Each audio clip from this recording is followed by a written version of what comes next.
Désolé pour l'angle bizarroïde, mais je suis en tailleur sur un lit, donc c'est pas évident. Ah ouais, à la japonaise. Voilà, exactement. Comment vas-tu? Ça va bien, ça va bien. Et toi, ça marche? Ça va, impeccable. Je suis très très très bien. J'ai ton plan de discussion en 4 points sous les yeux. Ouais, c'est Euh, toujours bon? oui, oui, c'est parfait. Euh, Qu'est-ce qu'on fait? On rentre directement dans le vif. Est-ce que tu veux faire un chapeau, une présentation? Bon, t'avais parlé de faire une intro en disant... Donc, il y a les 4 points, là. Puis t'avais parlé de faire une intro en disant le rôle de la Constitution, qui est au sommet de la pyramide. Ensuite, les deux façons de modifier la Constitution, donc le reconstituant ou bien la constituante. Et puis, troisième point, la question du jour. Est-ce que ces deux instruments sont complémentaires ou en opposition? Et dans la mesure où il y a opposition, quel est le meilleur, quoi. Ça, c'est en complément des 4 points, c'est ça? C'était en intro. D'accord. C'est moi qui ai... Mais ça peut être... non, je crois que tu avais proposé qu'il y ait une intro et puis j'avais proposé ces Ok, points-là comme intro. ça va. Ben vas-y, Mais je te si laisse. tu veux faire une autre intro, c'est bon, hein. Non, non, je t'avoue que j'avais un peu décroché, j'en étais resté aux 4 points, j'avais complètement oublié de l'intro, mais je pense que c'est quand même important de rappeler en quelques mots l'importance de la Constitution. Ouais, qu'on voit pourquoi on discute de ça, ouais. Voilà, ouais. Si la Constitution était sans importance, la discussion aussi. Exact, exact. Tu veux le faire ou... Bah, tu peux le faire, fais-le seulement si t'es... Je peux compléter ensuite, Voilà, voilà, tu au compléteras. cas où. Ben, tout simplement, la Constitution, c'est la loi des lois, la loi qui Ouais. cadre toutes les lois et qui indique aussi comment nous sommes représentés, nous, en France, parce que toi, tu es suisse. C'est peut-être le cas aussi en Suisse, non? La Constitution. Ah oui, oui. Bon, la Constitution en Suisse, elle est plus épaisse qu'en France. D'accord. Donc en France, c'est surtout, quand même, le gros, c'est comment fonctionne l'État, quoi. Que fait le président, le Parlement, etc. Voilà. C'est les règles du jeu politique, hein. Voilà, règle du jeu En politique de la Suisse, représentation. Oui, d'accord, oui. ouais, en Suisse, il y a ça, mais il y a beaucoup sur qu'est-ce qu'on fait dans les transports, qu'est-ce qu'on fait. Toi, t'as les politiques aussi. D'accord. Et ça vient de deux choses. D'une part, il y a le droit d'initiative qu'on n'a que pour la Constitution. Donc, quand D'accord, les oui. gens veulent faire un truc pour les vélos, ils le mettent dans la Constitution parce qu'ils n'ont pas la possibilité de le mettre dans la loi. D'accord. Alors, ça, c'est une raison. Puis l'autre raison, c'est qu'on est un État fédéral et que la Confédération n'a comme. Les pouvoirs, ils sont plus bas. Il n'y a que ce qui est explicitement dit. Donc, tu dois explicitement leur dire les transports, ils sont ce que la Confédération fait dans le domaine des transports, tu vois. D'accord, d'accord. Ok. La Constitution, c'est vraiment la loi pour toutes les cantons, les fédérations, comment tu appelles ça? Tous les cantons, ouais. Tous les cantons, d'accord. Enfin, mais chaque canton a sa constitution, ensuite, dessous. D'accord, il y a une constitution globale, puis des Fédérale. sous-constitutions. Et les Ah, constitutions cantonales. d'accord, ok, très bien. Et en principe, il n'y a rien. Disons, il n'y a pas de compétence au niveau fédéral si elle n'est pas explicitement mentionnée dans la Constitution fédérale. Par défaut, c'est pas la Confédération qui s'occupe de ça, quoi. Ok. Donc ça, c'est pour Donc la... c'est un peu spécial. On va se centrer sur la France, hein. Voilà. Oui, donc pour Mais la c'est le France, sommet de la pyramide des lois, quoi. voilà, C'est exactement. C'est c'est la ça. loi des lois. C'est la Constitution qui va déterminer quelle loi on va pouvoir faire et quelle loi on va pas pouvoir faire, ainsi que c'est la Constitution qui dit comment nous sommes représentés, comment les institutions fonctionnent, etc. Voilà, d'où l'importance, parce que comme c'est la loi de tout le reste et qui ré- régit la représentation, c'est la loi la plus importante. Ça, c'est pour la représentation. Est-ce que tu veux rajouter quelque chose là-dessus? Pour la Constitution, non. Maintenant, il y a donc on peut la modifier de différentes façons. Et puis, mais bon, on n'a même pas besoin d'entrer Oui, dedans, là. non, Ça suffit. voilà, Ça suffit de dire la Constitution, t'as raison. voilà. Alors, Ouais. le premier point que tu as proposé, c'est une constitution doit-elle inclure le RIC constituant pour être démocratique? À Ouais. mon avis, ce point, il va être traité rapidement parce Réglé que, entre. ben oui, On quoi. est d'accord. Mais c'est juste pour peut-être tu l'expliques pourquoi, et puis je complète. Mais ça va être, on est d'accord là-dessus. Ouais. Voilà. Donc le RIC, c'est le référendum d'initiative citoyenne, c'est-à-dire les Français eux-mêmes, pour le cas français, qui peuvent déclencher de leur propre initiative un référendum. Et le RIC constituant, c'est la même chose, mais concernant la Constitution. Donc si les Français veulent modifier une partie de la Constitution, un article ou plus, pourquoi pas, ils peuvent le faire de leur propre initiative sans attendre la représentation. Alors que là, pour l'instant, dans Ouais. le cas actuel, c'est la seule représentation qui peut à la fois proposer un référendum. Est-ce qu'elle peut proposer un référendum au peuple ou c'est elle directement qui change la Constitution? Ce qui se passe, c'est la règle, c'est l'article 89, c'est la règle générale, c'est que ça passe par un référendum. Toutefois, il y a un toutefois quelque part. Toutefois, ils peuvent décider en congrès. Et en fait, C'est ça a plutôt le quasiment toutefois. toujours. Voilà. Toutefois, c'est toujours toutefois, quoi. Voilà. Sauf, je crois qu'il y a une fois qui a été. Quand ça a été cette procédure-là, hein, je crois qu'il y a une fois pour le quinquennat. Ah Et je oui. crois que le reste, ça a été fait en congrès. Maintenant, il y a De Gaulle qui a utilisé l'article 11. Il y a toute une dispute sur la question de l'article 11. Hein, tu sais. Oui, on Est-ce pourra que tu peux, peut-être. par référendum d'initiative présidentielle, modifier la Constitution? D'accord. Donc, Mais effectivement, il vaut peut-être mieux pas, dans l'introduction, commencer à ouvrir les multiples façons, parce qu'on va se perdre là-dedans. oui, On est en train d'en discuter d'eux, et puis... voilà. Donc, toi et moi, on est pour le RIC constituant, mhm. euh, alors que donc la possibilité pour les Français eux-mêmes de proposer un référendum afin de changer la Constitution, alors que pour l'instant, les Français n'ont pas la main, tout simplement, sur la Constitution. Seule la représentation qui la garde pour eux, comme on vient de le rappeler, dans le cas concret. Euh, alors, ouais, non, je voulais rajouter un truc sur la Constitution et le RIC constituant qui la rendent démocratique ou pas. Sans RIC constituant, la Constitution et donc le pays n'est pas démocratique. Donc le RIC constituant est nécessaire. Mais je ne sais pas s'il est suffisant. Mais bon, en tout cas, il Ouais. est... C'est nécessaire, ouais. voilà, c'est Ouais. nécessaire. C'est une condition sine qua non. Ok, point numéro 2. Tu veux rajouter quelque chose ou on passe au point numéro 2? Non, non, non, non.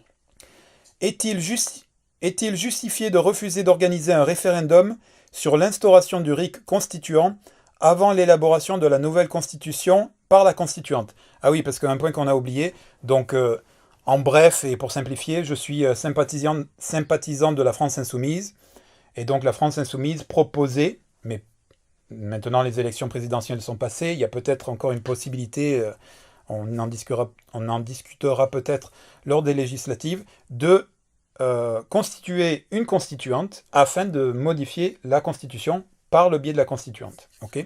Et donc, euh, toi, c'est une, tu es critique, oh là, tu es critique de la constituante et en tout cas, ce que tu demandes, c'est est-ce qu'il est légitime, est-ce qu'il est justifié de ne pas instaurer le RIC constituant avant la constitution, c'est-à-dire la Ouais. constitution, Bah, ça, c'est c'est une... l'argument de Mélenchon. Oui, Mélenchon dit, je m'engage pas, enfin, je suis pour, mais je m'engage pas, parce que c'est la constituante qui s'en occupera. voilà. Alors, la position Et de Mélenchon, ou de la France insoumise, c'est la constituante, on verra après qu'est-ce que ça veut dire exactement constituante, démarre sur une feuille blanche. Alors que toi, ce que tu dis, c'est que elle peut démarrer sur une feuille blanche avec, au préalable, le RIC constituant noté. Voilà, la base de travail pour la constituante, c'est minimum le RIC constituant, c'est ça? c'est ça, ouais. C'est ça. Donc là, on peut discuter les arguments pour et contre Alors, cette idée-là. Ouais. alors je commence rapidement. Ben, moi, je comprends... Est-ce que si tu veux faire le débat maintenant, on est en train de faire la préparation, Non, non, non, on prend point par point et on les développe. Oui, mais on est déjà en train de faire la vidéo ou on est Oui, oui, encore oui, en préparation? j'enregistre là. Ah, ok, ok, j'avais pas compris. Je croyais qu'on était en préparation. Je me disais, pas besoin de se préparer trop dans le détail. Mais ok, oui, oui. Ok. Alors, rapidement sur la... Alors, moi, je serais pas défavorable à ce qui est le RIC constituant en préalable de la réécriture de la Constitution. Seulement, c'est pas la proposition c'est la proposition de personne à part les mouvements citoyens dont tu fais partie, enfin Espoiric 2022 en particulier, le MCP de façon plus globale. Euh, mais la seule force politique d'importance, c'est-à-dire médiatique, connue, qui propose quelque chose qui s'en rapproche, même si de ton point de vue c'est encore trop éloigné, voire complètement éloigné, c'est la France insoumise. Et donc eux proposent la réécriture de la Constitution par une constituante, et leur point de vue c'est que donc ils doivent partir d'une page blanche, et que, je ne sais pas s'ils le disent, mais que certainement, dans leur tête ou dans la tête de quelques-uns au sein de la France insoumise, évidemment que le rite constituant sera inclus.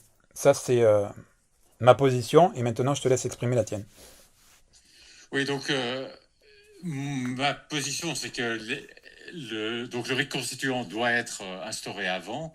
Disons, maintenant les présidentielles sont passées, mais ce qu'on aurait attendu de Mélenchon, c'est qu'il s'engage de façon crédible à lancer un référendum d'initiative présidentielle qui demande aux Français est-ce que vous voulez, oui ou non, instaurer le rite constituant, un article précis, l'article, par exemple, Espoiric a un article 89. Enfin, il faut modifier l'article 89 pour vraiment instaurer le rite constituant, parce que l'article 89, c'est celui de la Constitution, c'est celui qui dit comment on révise la Constitution. Donc si on veut dire, oui, le peuple peut aussi initier la révision de la Constitution, il faut le mettre là-dedans. Mais bon, ça c'est une modalité, disons, qu'il faut mettre dans l'article 89, mais le point important, enfin qu'on discute maintenant, c'est l'idée, disons, Espoiric et d'autres demandaient à tous les candidats de s'engager de façon crédible à faire ce référendum où on demande au peuple s'il veut, oui ou non, le rite constituant. Et une réponse qu'on entend de la France insoumise, c'est de dire, nous on est pour, mais en fait on peut pas, parce que l'argument de la feuille blanche pour la constituante, on veut rien imposer à la constituante. Et je dois dire que l'argument me convainc tellement peu, pour les raisons que je vais expliquer tout à l'heure, que en fait je pense que la vraie raison c'est qu'ils sont contre le rite constituant. Et on sait qu'il y a à gauche, il y a aussi, il y a parmi les militants de la France insoumise, il y a énormément de gens qui sont pour le rite constituant, qu'on retrouve au MCP comme ça, au mouvement constituant populaire. Mais il y a aussi, et je soupçonne que plus on monte, plus il y a de gens qui sont contre le rite constituant. Donc, l'argument est tellement mauvais qu'à mon avis, ce qui est derrière, c'est qu'ils sont contre le rite constituant. Et maintenant, je l'explique pourquoi je trouve l'argument mauvais. Le premier, c'est que c'est pas le peuple qui... C'est le peuple qui imposerait. C'est pas... La France insoumise veut pas imposer quelque chose à la constituante. Enfin, c'est tout à son honneur. Mais là, si on demande au peuple, est-ce que vous êtes d'accord là, c'est le peuple qui l'impose, c'est plus la France insoumise. Donc, le deuxième point, c'est que ça disciplinerait la constituante. En fait, ce serait bon pour les travaux de la constituante qu'elle sache que chaque fois qu'elle écrit un truc, après, les citoyens peuvent venir et dire ce truc-là, on ne le veut pas. On le change, on met autre chose à la place. Et ça discipline, parce que ça les réduit leurs incitations à s'écarter de ce que veut le peuple. Ensuite, un autre argument, c'est de dire ça améliorerait la constitution actuelle.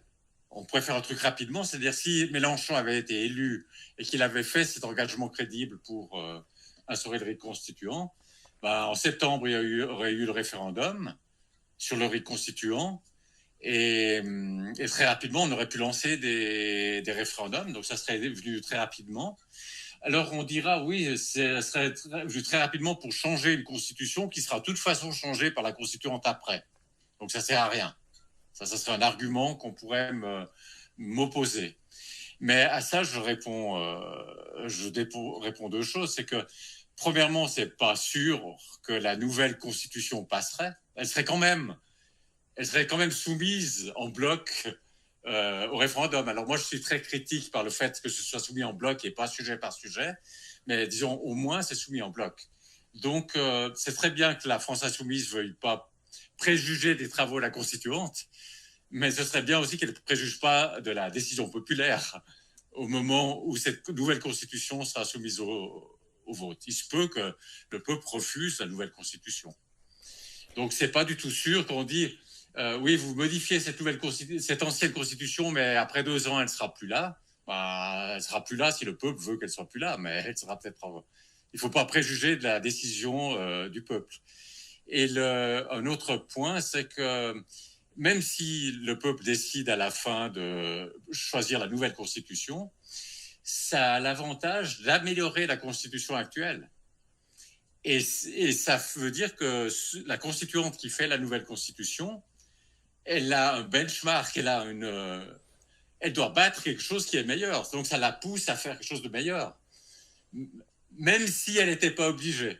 Mais moi, je suis pour qu'elle soit obligée à mettre le rite constituant. Mais même si elle n'était pas obligée à mettre le rite constituant, ben, comme il y aurait le rite constituant dans la constitution actuelle, elle prendrait le risque que les gens refusent la nouvelle constitution s'ils ne mettent pas le rite constituant. Donc même, moi je pense que le rite constituant devrait être un préalable. Parce que c'est vraiment la démocratie. Ce n'est pas un sujet spécifique, les centrales nucléaires ou un truc comme ça. C'est vraiment la démocratie. On était d'accord tout à l'heure pour dire que qu'une constitution pour être démocratique, elle doit avoir le rite constituant. Ben, on veut que la constituante fasse une constitution démocratique, donc avec le rite constituant. Donc pour moi, c'est un préalable qui est justifié, non pas que la France insoumise impose à la constituante, mais que le peuple impose à la constituante. Mais même au cas où on dirait, ouais, je suis quand même pas d'accord que même le peuple impose, et je vois pas pourquoi le peuple pourrait pas imposer quelque chose à ses représentants, parce que la constituante, ça resterait à ses représentants. Mais même si au cas où on dirait, je suis pas d'accord que le peuple impose ça à la constituante, ben au moins qu'il puisse améliorer la constitution actuelle et puis que ça fasse une meilleure compétition, quoi, pour la nouvelle constituante. Voilà, donc c'est les arguments principaux. Pourquoi je pense que l'argument de la France insoumise de dire oui, on ne va pas s'engager de façon crédible pour un rite constituant à la présidentielle me convainc pas, et je pense en fait qu'ils sont contre. Et cette présidentielle, elle est passée, mais il y a 2027 qui vient après, donc c'est pour ça aussi que ça vaut la peine de discuter de ça en prévision de ne pas se retrouver en 2027 dans la même situation que 2022. Alors, plusieurs choses à dire. Rapidement, je pense que tu semblais dire que la France insoumise présumait de l'adoption de la nouvelle constitution ou de la non-adoption, je ne sais pas très bien ce que tu as dit. À mon avis, il présumerait... Enfin, oui, il présume que puisque la constitution sera réécrite par une constituante qui, de leur point de vue, est légitime dans sa représentation, mais j'ajoute qu'ils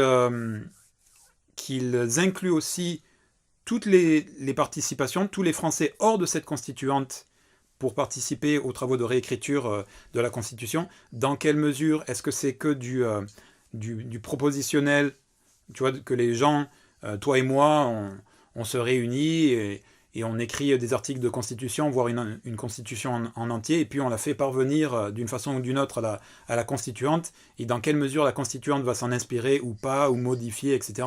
C'est pas tout à fait clair, mais en tout cas, de ce que j'ai pu comprendre en discutant avec eux, la France Insoumise, il y a la Constitution, la Constituante, donc organe officiel de réécriture de la Constitution, mais il y a aussi l'ouverture à l'ensemble des Français pour participer. Donc a priori, la Constitution proposée au référendum sanction, qui va dire oui ou non à ce référendum, l'a priori, c'est que normalement, cette nouvelle Constitution sera légitime et donc sera adoptée.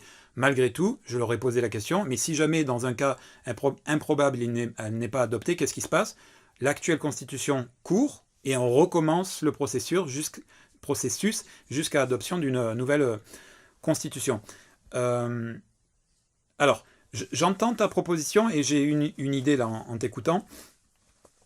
Alors, de mon point de vue, la position de la France insoumise, c'est que ils vont déjà faire un référendum pour savoir est-ce que vous voulez modifier la Constitution par le biais d'une constituante. Et donc, si on fait 2 référendums en disant est-ce que vous voulez modifier l'entièreté de la Constitution par une constituante et est-ce que vous voulez d'ores et déjà introduire le rite constituant, à mon avis, ça fait redondant. Enfin, c'est peut-être l'argument qu'ils auront, tu vois.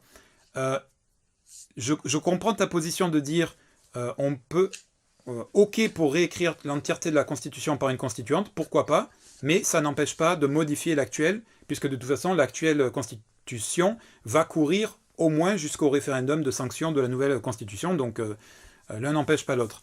Alors, je suis d'accord avec toi, mais je pense qu'encore une fois, l'argument, c'est ce que tu as dit, c'est que c'est redondant, quoi, puisque de toute façon, on va tout changer, et que d'ici là, on applique le programme de la France Insoumise, qui est un programme social, écologique, etc.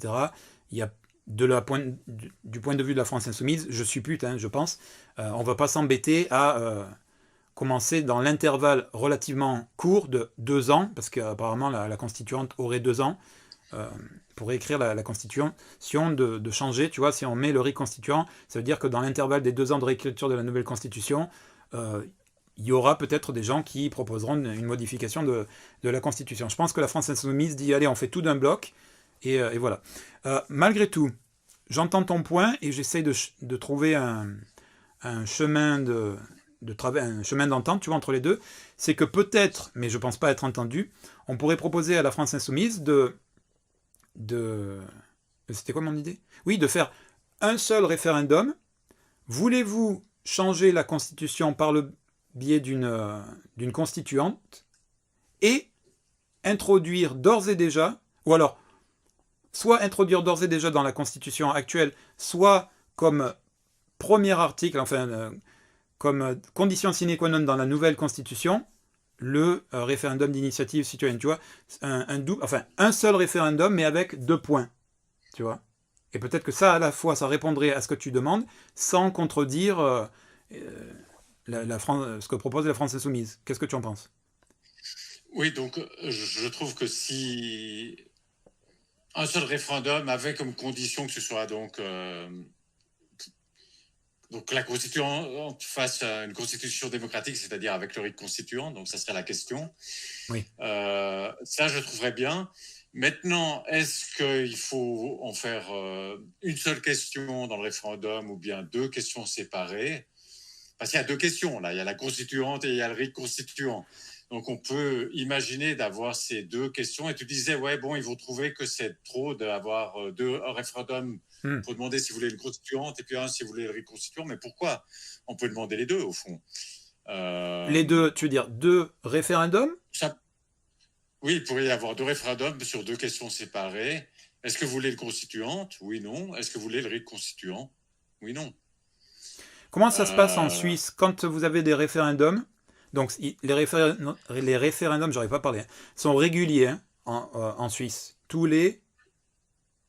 C'est à peu près tous les 3 mois, c'est 4 fois par an. D'accord. Il y a 4 journées par an. Donc ouais. C'est très régulier. Et donc, lors de ces séances de référendum, il n'y a pas une seule question, il peut y avoir plusieurs questions, c'est ça, un ensemble de questions? Oui, mais c'est des référendums séparés, c'est-à-dire c'est des questions séparées où tu réponds oui ou non à chaque question séparément. Parce que tu as par exemple, on a le 15 mai, c'est la prochaine. La prochaine votation en Suisse, c'est le 15 mai. Il y a quelque chose, une question, il y a 3 questions au niveau fédéral. Une qui concerne le soutien au film suisse. Une qui concerne le don d'organes. Et puis une qui concerne l'augmentation du financement suisse à Frontex, donc l'organisme qui s'occupe des frontières dans l'Union européenne. Donc c'est 3 questions complètement différentes. Vous êtes concerné par Frontex? Oui, parce qu'on est dans Schengen. Ah d'accord, ok. On n'est pas dans l'Union européenne, mais on est dans Schengen. Okay. Donc c'est 3 questions différentes, et puis chacune a son... T'as 3 questions sur ta fiche. Ok, donc ce que tu dis, c'est que par rapport à la situation que tu connais, c'est-à-dire des référendums réguliers et multiples, tu ne vois pas de contradiction ou de difficulté à faire plusieurs référendums, même concomitants. Et le truc que je viens de réaliser, c'est que si on fait un seul référendum avec une double question, voulez-vous réécrire l'entièreté de la Constitution par une constituante et voulez-vous le RIC constituant, si tu réponds oui ou non, et que tu es d'accord avec un des 2, en fait, c'est oui ou non à 2, quoi. Oui, t'as pas tout à fait l'unité de matière. En Suisse, on appelle ça l'unité de matière. Là, on pourrait dire, bon, c'est une révision de la Constitution, donc il y a unité de matière quand même. C'est deux Ok. sujets de révision de la Constitution, mais quand même, ça serait plus propre, je trouve, d'avoir deux questions séparées. Mais en Suisse, on a aussi la situation, là, je te disais, donc le 15 mai prochain, c'est 3 questions complètement différentes. Mais il y a des fois, sur la même question, des sous-questions, si tu veux. Ok. Ça arrive, par exemple, quand il y a une initiative qui propose quelque chose. Et puis ensuite, le Parlement propose un contre-projet. Ah oui, oui, oui. Alors, on va dire, est-ce que vous êtes pour l'initiative, oui ou non? Est-ce que vous êtes pour le contre-projet, oui ou non? Et si les deux passent, lequel des deux vous voulez que ça passe? Alors attends, et si à la première question ils disent non, la sous-question, elle sert plus à rien. C'est-à-dire, toi, quand tu as ta fiche, tu réponds simplement oui ou non pour la première variante, oui ou non pour la deuxième variante. Et puis la troisième question, elle est indépendante de ce que toi, tu as répondu, parce que peut-être toi, tu dis non à tous les deux, mais le peuple dit oui à tous les deux. Oui. Tu vois, le peuple, il peut accepter les deux, même si toi, tu as refusé les deux. Donc, la troisième question, c'est au cas où les deux sont acceptés par le peuple, Ah, ça ne dépend pas de ce que toi, tu as voté, mais ce que le peuple oui. décide. Au cas où le peuple veut les deux, toi, c'est lequel des deux qui doit entrer en vigueur, tu vois. D'accord, d'accord, ok. Donc, on pourrait tout à fait imaginer un truc comme ça avec... est-ce que vous voulez une constituante sans RIC, constituant? Est-ce que vous voulez une constituante avec le RIC constituant comme article, son numéro, peu importe, mais comme article obligatoire dedans, Ouais. avec en disant, ça serait l'article 89, enfin, l'article, il est déjà écrit, voilà. L'article déjà écrit, est-ce que vous voulez qu'il soit quelque part dans cette constituante, dans cette constitution faite par la constituante? Et puis voilà, tu as les deux questions, et puis si les deux sont acceptées par le peuple, ce qui peut aussi arriver, laquelle des deux doit vraiment entrer en vigueur? D'accord, d'accord. Et ça, Tu c'est un pourrais tout à fait... référendum, ça. Ça, c'est le même jour, en tout cas, ouais. En tout cas, c'est le même jour, ouais. D'accord, d'accord, ok, ok. Et C'est comment... sur la même fiche. Donc, Ah voilà, voilà, c'est ce que j'allais te demander. Ça se présente sous une même fiche, un même papier. c'est sur la même fiche. Et toi, tu C'est dois sur le même cocher, c'est papier. ça? Et toi, tu dois cocher, ouais. D'accord, ok, ok. Ok, bon, alors, après, il y aurait peut-être... Là, j'essaie de Bien, tu réfléchir. mets oui, enfin, tu coches, tu mets... là, j'ai un blanc tout d'un coup, ou tu écris oui ou non, je sais plus, mais... Oui, oui, Enfin, c'est oui, non, voilà. d'accord, ok. Alors là, l'argument qu'on pourrait nous opposer, c'est que c'est pas la culture française, tu sais. Nous, on met un papier, on n'écrit rien dessus, quoi. Donc ce qui Oui, serait un mauvais argument, mais ce serait l'argument, ouais, certainement. ce qui serait un assez mauvais argument. Ouais, ouais. Et Mais puis, disons, pour ce qui est de la constituante, on pourrait faire comme je viens de dire. Disons, oui, techniquement, il n'y aurait aucun problème. Et puis, ça n'empêcherait pas de poser encore une autre question, alors séparée, qui est, pour ce qui est de la constitution actuelle, pas de la nouvelle constitution faite par la constituante, mais dans la constitution actuelle, est-ce que vous voulez déjà mettre le rite constituant? Ça serait une question. Il y aurait une question avec deux sous-questions qui concernent la nouvelle constitution qui sera faite par la constituante, et puis l'autre question qui concerne la constitution actuelle, qui, a priori, on ne sait pas si elle va durer quand même. oui, Je oui, veux dire, oui. elle sera peut-être, puisque c'est pas sûr que le peuple accepte la nouvelle constitution. Donc, probablement que le peuple dirait oui pour la constituante, et puis probablement avec le reconstituant, mais il voudrait aussi pouvoir déjà maintenant modifier la constitution pour le cas, soit parce qu'elle dure après, parce que l'autre, ils font tellement un mauvais travail qu'elle dure, soit simplement pour... là, il n'y a même pas l'histoire de l'acte, parce que c'est déjà fixé qu'ils devront mettre l'article 89, enfin, l'équivalent d'un article 89. D'ailleurs, dans le modèle suisse, est-ce qu'il y a une date? Tu sais, on écrit l'article en entier pour que les gens sachent bien pourquoi ils votent, pour ou contre. Et est-ce qu'il y a aussi une date, si c'est adopté, enfin, je veux dire, si il y a une majorité pour dire oui, ça doit rentrer en vigueur à telle date, ou est-ce que la date n'est pas indiquée? Euh, Quand tu as des initiatives en Suisse, c'est toujours pour modifier la Constitution. Oui, Donc, il manque l'initiative, mais il manque malheureusement l'initiative pour changer des lois ordinaires.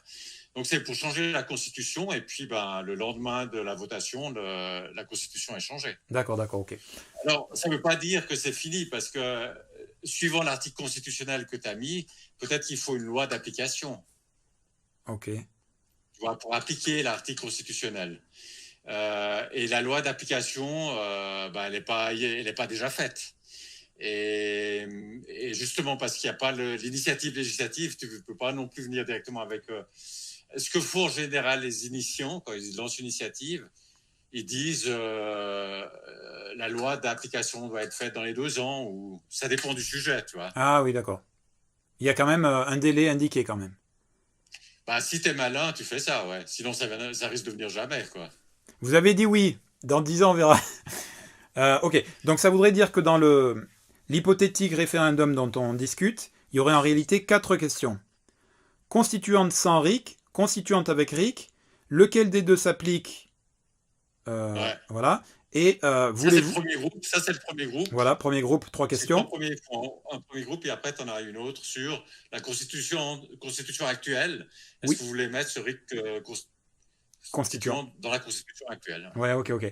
Alors, très sincèrement, euh, je, je suis d'accord avec toi sur le fait que l'argument de dire c'est pas la culture française, euh, tu vois, c'est un argument un peu bancal. On change rien, quoi. C'est le statu quo et on bouge pas. Malgré tout, et très sincèrement, hein, c'est pas, j'essaye pas de me défiler là. Je me demande déjà si toi tu peux me citer des cas en Suisse, mais est-ce que les Français qui ne sont pas habitués, sans dire qu'on est demeuré et qu'on n'y arriverait pas, mais est-ce qu'il n'y aurait pas, vu la complexité relative de ce qu'on demande, 4 questions, 3 dans un premier groupe, une dans un autre groupe, sachant qu'il y a aussi dans le premier groupe, ah ben non, dans n'importe quel groupe, il y a aussi l'article 89 qui figure, tu vois. C'est sur le Ouais. bulletin aussi en Suisse, c'est ça? Non, c'est pas sur le bulletin, mais c'est dans. Tu reçois une brochure d'explication, et puis là, tu as le texte de loi qui est écrit en entier, donc à la virgule près. D'accord, ok. Bon, ça serait donc la même chose ici, j'imagine. Comme on nous envoie des professions de foi, là, on nous envoie à la maison l'article, tu vois. Euh, Est-ce que comme on n'a pas l'habitude de ça, et que c'est relativement complexe, relativement, ok, est-ce qu'il n'y aurait pas une sorte de déperdition avec beaucoup de ce qu'on appelle de bulletins nuls? Le bulletin nul, c'est quand il y a quelque chose qui ne doit pas figurer ou qui est tendancieux, on ne le compte pas. Est-ce que, tu vois, des gens vont peut-être pas marquer oui et non ou je sais pas quoi, et est-ce qu'il n'y aura pas une sorte de déperdition? Et s'il y a déperdition, est-ce que c'est important? Ou est-ce qu'on peut dire, bon, mais tant pis pour ceux qui n'auront pas compris le principe, mais ça sera quand même la majorité qui validera la chose? Je crois que je me fais aucun souci là, D'accord. parce que c'est quand même pas très compliqué. C'est plus ou moins un truc du genre. Voilà, vous êtes un groupe de copains, vous allez au restaurant, vous pouvez commander une grande pizza. Et puis la question, c'est est-ce que c'est une pizza? Et puis la deuxième, c'est est-ce que c'est une pizza avec des oignons, hein, un truc en plus. Ouais. Et puis si les deux sont acceptés, alors si aucun est accepté, c'est pas une pizza. Puis si les deux sont acceptés, est-ce que ça sera la pizza sans les oignons ou avec des oignons? Je veux dire, je crois que les Français auront aucune peine à se débrouiller avec ça. Ok. J'espère. J'ai en tête l'une des dernières vidéos de la chaîne Le Média pour tous, je sais pas si tu connais. Ouais. Et c'est un micro-trottoir où il demande aux gens dans la rue, et quand tu vois les réactions, tu te dis, mais punaise. Mais bon, je sais pas s'il fait exprès de... Il y a un débat avant, hein. Il y a un débat avant aussi. Donc il y a toute une campagne avant la votation. Alors, le processus dans sa globalité, avec le débat, présentation, réception de la brochure à la maison au vote, ça prend combien en général en Suisse? Euh, Tu vois, on a une journée de votation tous les 3 mois à peu près. Oui. Donc quand, Dans maintenant on en a une le 15 mai, on parle pas de la suivante. 3 mois donc. Donc, Intervalle. ouais. Puis ça commence pas forcément directement le lundi après le dimanche, tu vois. Donc 3 mois maxi, ouais. Bah, disons 3 mois. En réalité, il commence pas forcément le lendemain de la votation à préparer la prochaine, vraiment la campagne. Mais d'un autre côté, il faut dire que quand tu as eu une initiative, il a fallu récolter les signatures, tu vois. Donc, il y a déjà eu dans la Ah oui. presse voilà, ils sont en train de récolter, voilà, ils ont réussi à réunir les signatures. Donc, tu as déjà la discussion, déjà une année avant, si tu veux. mais le cœur de la campagne, c'est, disons, 2 mois et demi. Mais alors, ça me fait dire que entre les élections présidentielles et les élections législatives, il y a quoi? Il y a un mois, 2 mois? En France? Il y a un mois? Bon, j'ai plus. Attends, c'était le 24 avril et puis vous êtes vers mi-juin là. Ouais. Je sais plus en tête. Donc ça veut dire que c'est plus court que 3 mois. Ouais, c'est plus court là. Et donc, Ouais, il y a plus de temps. s'il fallait présenter aux Français qu'est-ce que le RIC constituant, tu vois, faire campagne pour, contre, etc., etc., le délai aurait été trop court entre la présidentielle et les législatives, non? Ah, mais l'idée d'Espoiric, parce qu'il y a d'autres problèmes qui font que le délai, tu peux pas avoir le référendum avant les législatives. D'accord, ok. Parce que il y a aussi, euh, si le président il y a la possibilité que quelqu'un fasse opposition. Enfin, je ne sais plus si c'est le Parlement ou le Conseil constitutionnel. Et puis, après, c'est le constitutionnel, il n'a pas à se prononcer. C'est l'article 61, je crois, de la Constitution française. Il ne se prononce pas sur les référendums proposés par le président. D'accord. Mais il peut se proposer, il peut Proposer. enfin, il peut se prononcer sur ce que fait le Parlement. Mais pas sur. Mais bon, on sait que il peut y avoir des problèmes. Il peut y avoir quelqu'un au Parlement qui fait opposition au conseil, vis-à-vis du Conseil constitutionnel. Le temps que tout ça se clarifie, ça prend quelques mois, ça prend quelques temps. C'est pour ça que Espoiric disait pas que le référendum aurait lieu avant les législatives, mais que le décret organisant le référendum serait promulgué avant les législatives. D'accord, ok. Comme ça, le président a fait ce qui dépend de lui. Il aurait promulgué le décret, puis après, ça aurait forcément lieu, mais le référendum lui-même aurait lieu après. Ah, ok, ok, ok. J'avais pas compris cette subtilité. Alors, juste pour dire, en ce qui concerne le temps, avec 2 mois et demi ou 3 mois de débat, c'est plus de temps que les Français. En France, il y a la présidentielle et chaque législative, c'est un mois, quelque chose comme ça. Et là, c'est bien plus. Donc, il y a bien le temps pour tous ces débats, etc. Et donc, je crois que les Français n'auraient aucun problème D'accord. à choisir là. Ouais, ouais. Une parenthèse avant de passer au troisième point. Est-ce que tu penses que si Mélenchon, ce qui est tout à fait hypothétique, même si je l'espère, devient le Premier ministre, c'est-à-dire qu'il y a une majorité Union populaire écologique et sociale, est-ce qu'il y a encore moyen de faire la proposition de la 6ème République inclus dans, encore plus hypothétique, notre idée, c'est-à-dire de référendum à 4 questions? Est-ce qu'il y a encore moyen, ou est-ce que là, comme ça dépend du Parlement, justement, le Sénat, ou je ne sais plus quelle enclave tu as dit, peut dire ben non. Ouais. Non, il n'y a pas moyen, parce que si tu veux, tu as l'initiative, le référendum d'initiative présidentielle. Là, il est l'initiative du président, mais il est sur proposition du Premier ministre. Donc, ça veut dire que le président, ce que disait Espoiric, c'est que le président devait choisir un Premier ministre qui s'était engagé à lui faire la proposition. Et puis ensuite, le président ferait le référendum. Alors, c'est-à-dire que si Clara avait gagné, il fallait aussi avoir un Premier ministre qui lui fasse la proposition? Ouais, mais ce qu'il y a, c'est qu'avant les législatives, elle aurait nommé elle aurait nommé Raoul, tu vois. Elle aurait nommé Raoul comme Premier ministre avant les législatives. D'accord, d'accord. Après les législatives, elle aurait pris comme Premier ministre quelqu'un qui sort de la majorité parlementaire. Mais avant, elle aurait pris Raoul, et puis Raoul lui aurait proposé... D'accord, ça c'est autorisé pour le nouveau président de former un gouvernement ou au moins un Premier ministre avant les législatives. C'est permis. Oui, je pense. D'accord. Ouais, je pense. Ouais, c'est complexe, ok. Donc, mais par contre, juste le Premier ministre, je ne crois pas qu'il puisse faire un référendum. Donc, c'est-à-dire que... Ben, je ne sais pas, mais il se proposerait à Macron. Voilà. Il se proposerait à Macron. Et Macron, il dirait... il dirait non. C'est réglé. Ok, ça va. Ben, ça va être... Enfin, j'ai quand même espoir, mais ça va être plus que compliqué, quoi. Ok, alors, le troisième point... Oui, vas-y. Juste une parenthèse encore toujours sur le deuxième point avant de passer au troisième. Oui. Tu avais mentionné une chose que dit la France insoumise, c'est que ce ne serait pas juste la constituante, mais qu'il y aurait, au fond, la société civile serait consultée, etc. Bon, il y a la question de savoir dans quelle mesure ce serait pris en compte. Et il n'y a justement pas de pouvoir juridique de ces pétitions, de ces manifs, etc. Il n'y a pas de pouvoir juridique. Donc, c'est pas sûr que ce soit pris en compte. Et puis, quelque part, c'est assez logique parce que imagine que tu as 1 million de personnes, de citoyens, qui signent une pétition ou qui font une manif. Peut-être tu en as 40 millions qui sont contre. Oui. C'est possible. Hein. Donc, c'est pas complètement illégitime de dire je suis pas obligé de prendre en compte ce qu'a 10 millions de citoyens parce que c'est une petite minorité.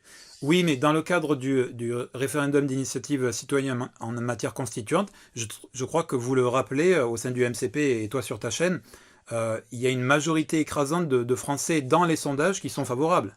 Ah ouais, oui, mais oui, c'est Donc clair. ça serait difficile pour la constituante, parce qu'on n'a pas parlé de cette histoire de constituante, mais d'après la France insoumise, cette constituante, en réalité, elle est, elle est constituée par les Français eux-mêmes. Mais les Français, c'est quand même, ça aussi c'est Ah, assez... des représentants des Français, non, non, pas attends. par les Français Non, eux-mêmes. non, non, non, attends, attends. Par les Français, par les Français. Mais les Français, dans un premier temps, devront choisir... Enfin, oui, je sais pas d'ailleurs, je sais plus d'ailleurs comment ça se passe. Ils pourront voter soit pour un représentant de leur choix, soit pour du tirage au sort. Tu vois? Dans la réalité, très certainement, le tirage au sort sera extrêmement minoritaire. Alors, dans, on pourrait penser que la constituante serait moitié tirée au sort et moitié d'élus de l'extrême droite vers l'extrême gauche, tu vois, selon les votes des Français. Mais en réalité, comme les Français ignorent malheureusement pour la plupart qu'est-ce que c'est exactement que le tirage au sort et quels sont les avantages et éventuellement les éventuels inconvénients, il n'y aura pas beaucoup de réflexes de dire ah bah tiens ouais le tirage au sort ça me paraît plus démocratique que l'élection. Donc à mon avis il y aura un gros pourcentage d'élections et une infime partie de tirage au sort dans cette constituante, tu vois. Je crois il y a deux choses à souligner. Premièrement, c'est qu'on met des représentants, c'est-à-dire que le peuple va choisir des représentants, soit par tirage au sort, alors chaque citoyen, soit par tirage au sort, soit il dit c'est celui-là que je veux qu'il me représente, mais c'est donc bien des représentants. Si tu veux un truc où c'est le peuple Oui, qui oui, oui, est d'accord. constituant, il faut le RIC constituant. Le RIC constituant est le seul système où le peuple est constituant. Oui, oui, mais je voulais Donc là, dire. c'est des représentants. Oui, Et vas-y. puis le deuxième point, c'est que il y a la raison. Effectivement, je pense aussi que la plupart seront élus plutôt que tirés au sort. Et une raison, c'est celle que tu as indiquée, que les gens ne connaissent pas bien le tirage au sort, ça leur paraît un peu bizarre. Mais l'autre raison, c'est que si tu es d'un certain bord, tu te dis, je peux soit tirer au sort, puis il y a peut-être quelqu'un qui est de l'autre bord qui est tiré au sort, qui est du bord opposé, ou bien je choisis quelqu'un qui est vraiment de mon bord. Bah, les gens ils vont choisir quelqu'un qui est vraiment de leur au bord et puis laisser les autres, laisser leurs adversaires choisir, tirer au sort si ça leur chante, mais ça va pas leur chanter non plus. Donc ce qui va se passer, c'est que peut-être ceux qui se seraient abstenus, qui sont d'aucun bord finalement, peut-être que eux tireraient au sort. Parce qu'ils sont d'aucun bord, alors ils se disent bon, bah, je peux aussi bien tirer au sort, ou si ça ne s'aime pas, disons. Mais les autres, je pense que les autres, ils choisiront chacun quelqu'un de leur bord. Alors, mais dans l'idéal, c'est vraiment tout à fait théorique ce que je vais dire. Mais on a vu, après les résultats du premier tour des élections présidentielles, qu'il y a, tous les médias en parlent, la France Insoumise en parle, tout le monde en parle, trois blocs politiques. Ok, le bloc de droite, le bloc d'extrême droite et le bloc populaire ou le bloc de gauche. Et en réalité, il y a un quatrième bloc, alors je ne sais pas s'il faut l'appeler bloc politique, parce qu'il y en a qui... Enfin, c'est l'abstention. Dans l'abstention, il y en a qui s'abstiennent pour des raisons politiques, et il y en a qui s'abstiennent simplement parce qu'ils en ont rien à foutre, ok? Donc c'est pour ça que, est-ce qu'on peut dire que c'est un bloc politique? Oui et non. Donc dans la théorie complètement idéale et hypothétique, puisqu'il y a en réalité quatre blocs, trois blocs politiques et un bloc abstentionniste, peut-être qu'il y aurait effectivement des représentants du premier bloc élus dans la constituante, du deuxième bloc, du troisième bloc, et peut-être que les abstentionnistes diraient, tout cela, moi, j'en ai rien à foutre. Par contre, ouais, j'aimerais bien qu'il y ait des gens du peuple qu'on tire au sort, tu vois. Et là, ça ferait 4 pôles qui équilibreraient un peu. Oui, mais le quatrième serait assez faible dans le sens que c'est les abstentionnistes. Parmi ces abstentionnistes, il y en a quand même qui simplement sont restés sur la canapé à jouer à un jeu vidéo. Donc ceux-là, ils joueront aussi à un jeu vidéo là. Ensuite, il y a les politiques, ceux qui sont abstenus pour des raisons politiques. Et ceux-là, il y a une partie qui tirerait au sort, ça serait assez naturel. Puis il y a une partie qui va se dire, oui, dans ce truc-là, non plus, je veux pas me salir les mains dans cette histoire. Oui, oui. De toute façon, c'était très, très hypothétique ce que je racontais. Mais malgré tout, est-ce que tu ne trouves pas que c'est quand même légitime, parce que c'est ce que tu disais tout à l'heure, même si toi et moi, on est démocrates et on voudrait que ça soit entièrement tiré au sort, ok, mais puisque ça ne serait pas le cas, a priori, est-ce que malgré tout, c'est pas légitime dans le sens où ceux qui choisissent une représentation d'extrême droite, c'est parce que ça porte leurs idées. Et macronistes, ça porte leurs idées, et populaires, ça porte leurs idées. Donc, c'est quand même une certaine légitimité, non? Ou pas?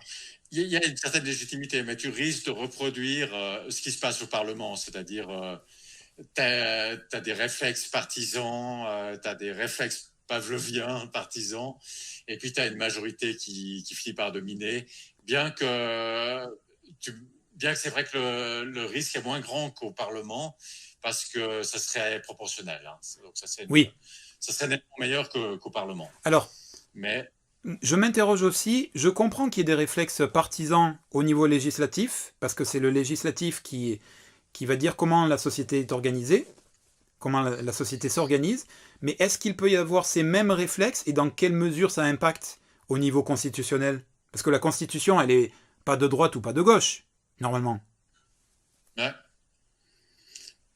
Dans quelle mesure ça impacte, tu veux dire Oui, pour écrire une constitution. Voilà, si la constituante est majoritairement élue, tu vois, dans quelle mesure ça va ça va faire une constituante plutôt de droite ou plutôt de gauche?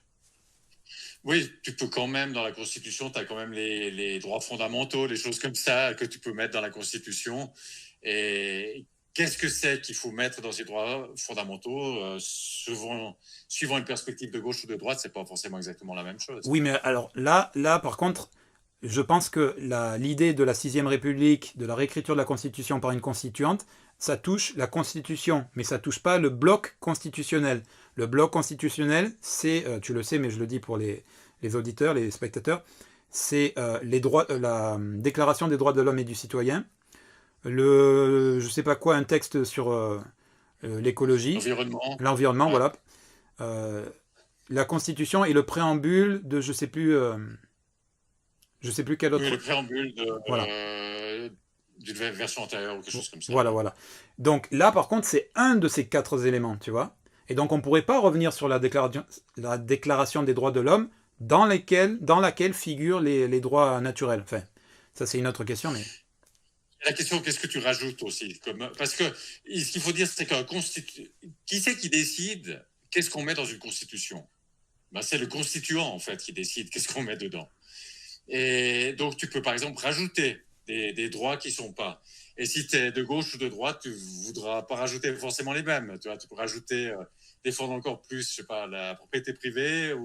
Tu peux faire des choses très différentes. Donc, je crois que le côté gauche-droite joue quand même au niveau d'une constitution. Ok, alors on peut rajouter, mais on peut pas enlever. Donc à mon avis, c'est quand même une certaine sécurité. Tu vois, il y a des droits inaliénables qu'on peut pas je dis n'importe quoi, parce que comme je suis de gauche, j'ai un point de vue biaisé de ce côté-là, mais que une éventuelle force d'extrême droite dirait non, il faut pas faire. Enfin, tu vois, on pourra pas enlever des droits. Ils pourront proposer de nouveaux droits, mais pas en enlever quoi.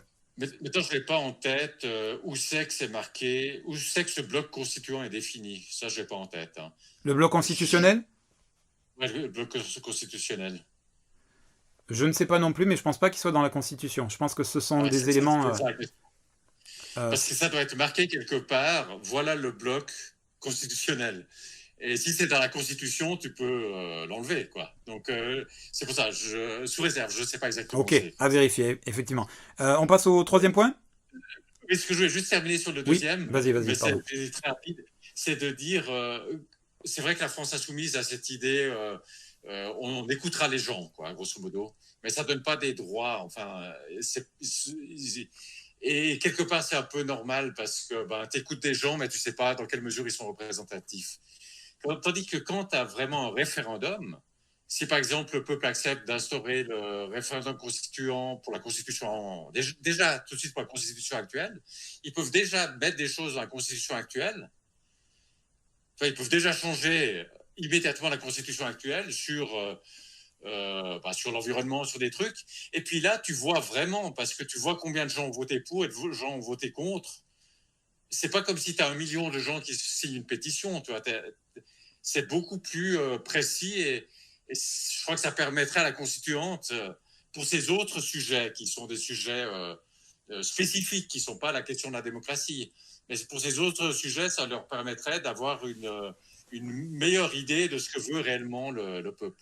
Oui, mais à mon avis, ils savent. Ils savent ce qu'on veut, tu vois. La question, c'est est-ce qu'ils ont envie de le mettre? C'est ça le truc. Ouais, Euh, ce qui nous amène au troisième Attends, point. attends, mais je veux réagir Ouais, sur ce que tu dis. Ah mince, attends, qu'est-ce que je veux vas-y. dire? Ah oui, mais ce que tu dis, imaginons que le riz constituant euh, modifie l'actuelle constitution en attendant éventuellement une constituante qui travaille sur 2 ans. À mon avis, ça complique. Est-ce que ça complique? À mon avis, il y a une espèce de truc tendancieux parce que si les Français eux-mêmes, par leur propre initiative, commencent à changer la constitution actuelle, ça veut dire que la constituante doit prendre en compte.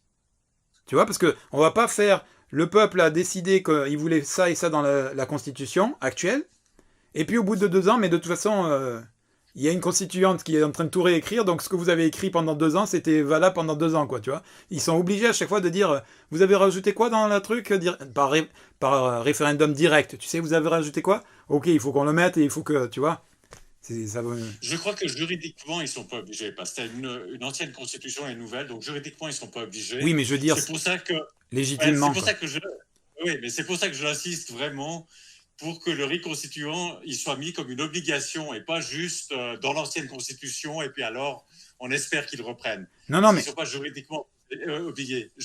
Mais c'est vrai que politiquement, enfin, oui, ce serait oui. difficile à comprendre qu'ils ne le reprennent pas. Ouais. Oui, oui, non, mais ce que je voulais dire, c'est que c'est peut-être un argument pour dire c'est trop compliqué, il vaut mieux tout réécrire que, tu vois, de dire vous allez pouvoir changer, et puis en parallèle, il y a une constitution qui va être réécrite, mais il faudra qu'elle prenne pour être légitime. Enfin, à mon avis, c'est compliqué.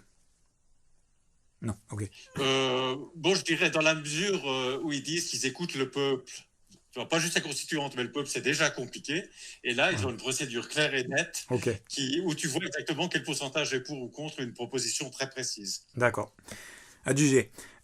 Troisième point. La constituante inclura, donc la constituante proposée par la France Insoumise, inclura-t-elle le RIC constituant dans sa nouvelle constitution?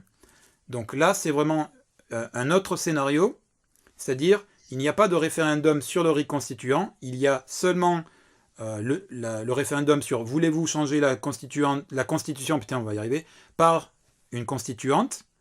Et donc, dans ce scénario-là, est-ce qu'on est assuré que cette constituante va inclure le RIC constituant? Alors, on n'est pas assuré, pour répondre très clairement, mais dans la mesure où le RIC constituant est plébiscité dans les sondages à 70%, ou c'est quoi, 60, 70? 73, le riz constituant. Ouais. Voilà. Et qu'il y aura une sanction, c'est-à-dire un référendum pour dire oui, on veut cette nouvelle constitution au bout de 2 ans, ou peu importe, non, on n'en veut pas. Si dans cette nouvelle constitution, il n'y a pas le RIC alors qu'il est plébiscité à 73%, à mon avis, ce sera non, ou ça sera oui, mais non. Non, parce que ils peuvent mettre d'autres trucs bien. Tu vois, si la nouvelle constitution elle est meilleure que l'ancienne, mais il n'y a pas le riz constituant, mais quand même, je veux dire, l'ancienne, elle est ancienne. et, et si elle est meilleure, et c'est assez facile à faire meilleure quand même que la constitution actuelle, si elle est meilleure, ben, juste rationnellement, à moins que les gens veulent sanctionner la constituante pour pas l'avoir mis, pas pour pas avoir mis le réconstituant, mais autrement, juste rationnellement, ils vont se dire, bah, celle-là, elle est meilleure, je la prends. C'est vrai. Donc non, c'est pas nécessaire. Et si je regarde j'ai de grosses craintes que la constituante ne le mette pas. Premièrement, parce que, bon, d'abord, je ne sais pas exactement dans quelle mesure la constituante sera représentative des citoyens. Mais deuxièmement, même au cas où elle était représentative, les gens changent. Ils peuvent être représentatifs au début, quand ils sont rentrés le premier jour, puis après ils changent. Et je pense là à la Convention citoyenne pour le climat. Là, c'était tiré au sort. On pouvait espérer que ce soit grosso modo représentatif. Je dis grosso modo parce que l'échantillon n'était pas assez grand pour être représentatif, juste avec la loi des grands nombres. Disons, quand on fait un sondage, on prend plus de gens que ça. Et puis la deuxième raison, c'est parce que les gens pouvaient refuser de participer. Et il se peut que ceux qui refusent, ils avaient certaines caractéristiques, tu vois. Par exemple, que ceux qui acceptaient, c'était ceux qui étaient particulièrement sensibles aux questions environnementales, ou climatiques. Et que ceux qui s'en fichaient avaient plus tendance que les autres à refuser de participer. Donc c'est possible que cette Convention citoyenne pour le climat n'était pas tout à fait représentative. Mais disons, grosso modo, on peut espérer qu'elle était quand même pas trop mal, quoi, en termes de représentativité. Mais ce qu'il y a, c'est qu'à la fin, ils ont décidé de ne pas faire de référendum. Ils n'ont pas voulu, c'est eux qui ont décidé de ne pas soumettre leurs propositions au référendum. Alors que je suis quasiment sûr que la plupart des citoyens auraient dit « Ouais, mais nous, on veut pouvoir voter sur le truc ». Et donc, ça veut dire qu'ils ont évolué parce que, évidemment, ils ont appris des choses, etc. Et après, ils ont pris de la distance par rapport aux citoyens. Et je crois que moi, ma crainte, c'est que les constituants fassent une constitution, disent on a bossé 2 ans là-dessus. Au début, on était comme les autres, mais maintenant, on n'est plus comme les autres. Et maintenant, on a fait un truc bien, un petit chef-d'œuvre, et on ne veut pas donner la possibilité à ces gueux d'amender cette constitution. Alors, je ne suis pas du tout d'accord avec toi. D'abord, sur la constituante sur le climat, là, le truc. Convention sur le climat. Les gens changent nécessairement parce qu'ils rentrent soit avec leurs propres idées, soit sans connaître véritablement le sujet. Et ils vont être soumis à différents experts, différentes informations, contre-expertise, etc. Et donc, toutes ces informations et tout ce processus va nécessairement les faire évoluer. Parce que c'est ça aussi le but de... C'est pas tu arrives avec ton idée, et peu importe le travail qui va être fait pendant le processus, et à la fin tu dis non mais moi j'avais dit ça au départ, quoi. J'espère bien, ouais. Voilà. Ah, mais je voulais dire évoluer dans le sens... Oui, négatif. Tellement distant du peuple que tu te dis, tu prends la même attitude que les élites, tu te dis c'est eux, je veux pas qu'ils décident. Oui, oui. Alors, dans la Convention sur le climat, il y a eu une évolution, mais moi je vois pas d'évolution négative. Sur cette histoire de référendum, j'étais pas au courant qu'ils pouvaient choisir référendum, parce qu'il me semble que c'était, comment il s'appelle, Macron qui disait « je la prendrai sans filtre », c'est-à-dire le travail que vous allez fournir, je le prends et je l'adopte, tu vois. Alors que depuis le départ, évidemment, enfin je sais pas comment on fait pour tomber dans le panneau, mais évidemment que c'était que de la communication, tout ça. Et c'est à double tranchant, parce que au départ, ça lui donne une bonne image. Ouah, regardez, il est disruptif, il fait vraiment participer les gens, et sans filtre et tout ça. Ça lui donne une bonne image au départ. Et nécessairement, on sait très bien qu'il va pas le prendre. Même lui, il le sait au départ, tu vois. Alors, je sais pas qu'est-ce qu'il a dans sa tête, parce qu'au final, il aura une mauvaise image en disant « Mais vous prenez les gens pour des cons, et vous avez dit sans filtre, et maintenant vous avez tout jeté à la poubelle et tout. » Donc, je pense qu'ils sont court-termistes, mais c'est une autre histoire. Bref, en tout cas, il me semble qu'on peut toujours critiquer, mais il me semble que le travail que cette constituante sur le... c'est quoi ? C'est Convention citoyenne, je crois. Convention citoyenne sur le climat, le résultat qu'elle a donné était positif. Et moi, ma grille de lecture, comme je suis sympathisant de la France Insoumise, c'est que ce qu'ils ont proposé était à majeure partie dans le programme qu'on défend. Pourquoi ? Parce que le programme qu'on défend, en fait, il vient de la société civile. Donc, c'était une micro-société civile qui devait s'exprimer. Et donc, c'est redondant ou ça confirme, etc. Voilà. Donc ce travail, ce groupe-là, des 150 citoyens, à mon avis, c'est un bon exemple. Évidemment, après, il ne faut pas que ça soit pris, que le travail soit pris ou non par un président, mais il faut qu'il s'applique parce que il faut que ça s'applique parce que ça soit les gens eux-mêmes. Ensuite, autre chose. Juste un truc là, je me prononce pas sur sur les Oui, oui, oui, propositions de la oui, Convention citoyenne. oui, oui, oui. Mais tu te C'est du prononces. fait qu'ils ont refusé de le soumettre au référendum. Oui, mais je sais pas où est-ce que tu as vu qu'ils pouvaient le soumettre à référendum et qu'ils ont refusé de le faire. Euh, Écoute, il faudrait que je trouve le lien, mais tu verras ça dans ma discussion au MCP euh, Ok, avec Julien Roiran. Avec Julien Roiran, là, tu verras ok, ça ok. dans. Je regarderai ça parce que je savais pas du tout qu'ils avaient la possibilité de le faire.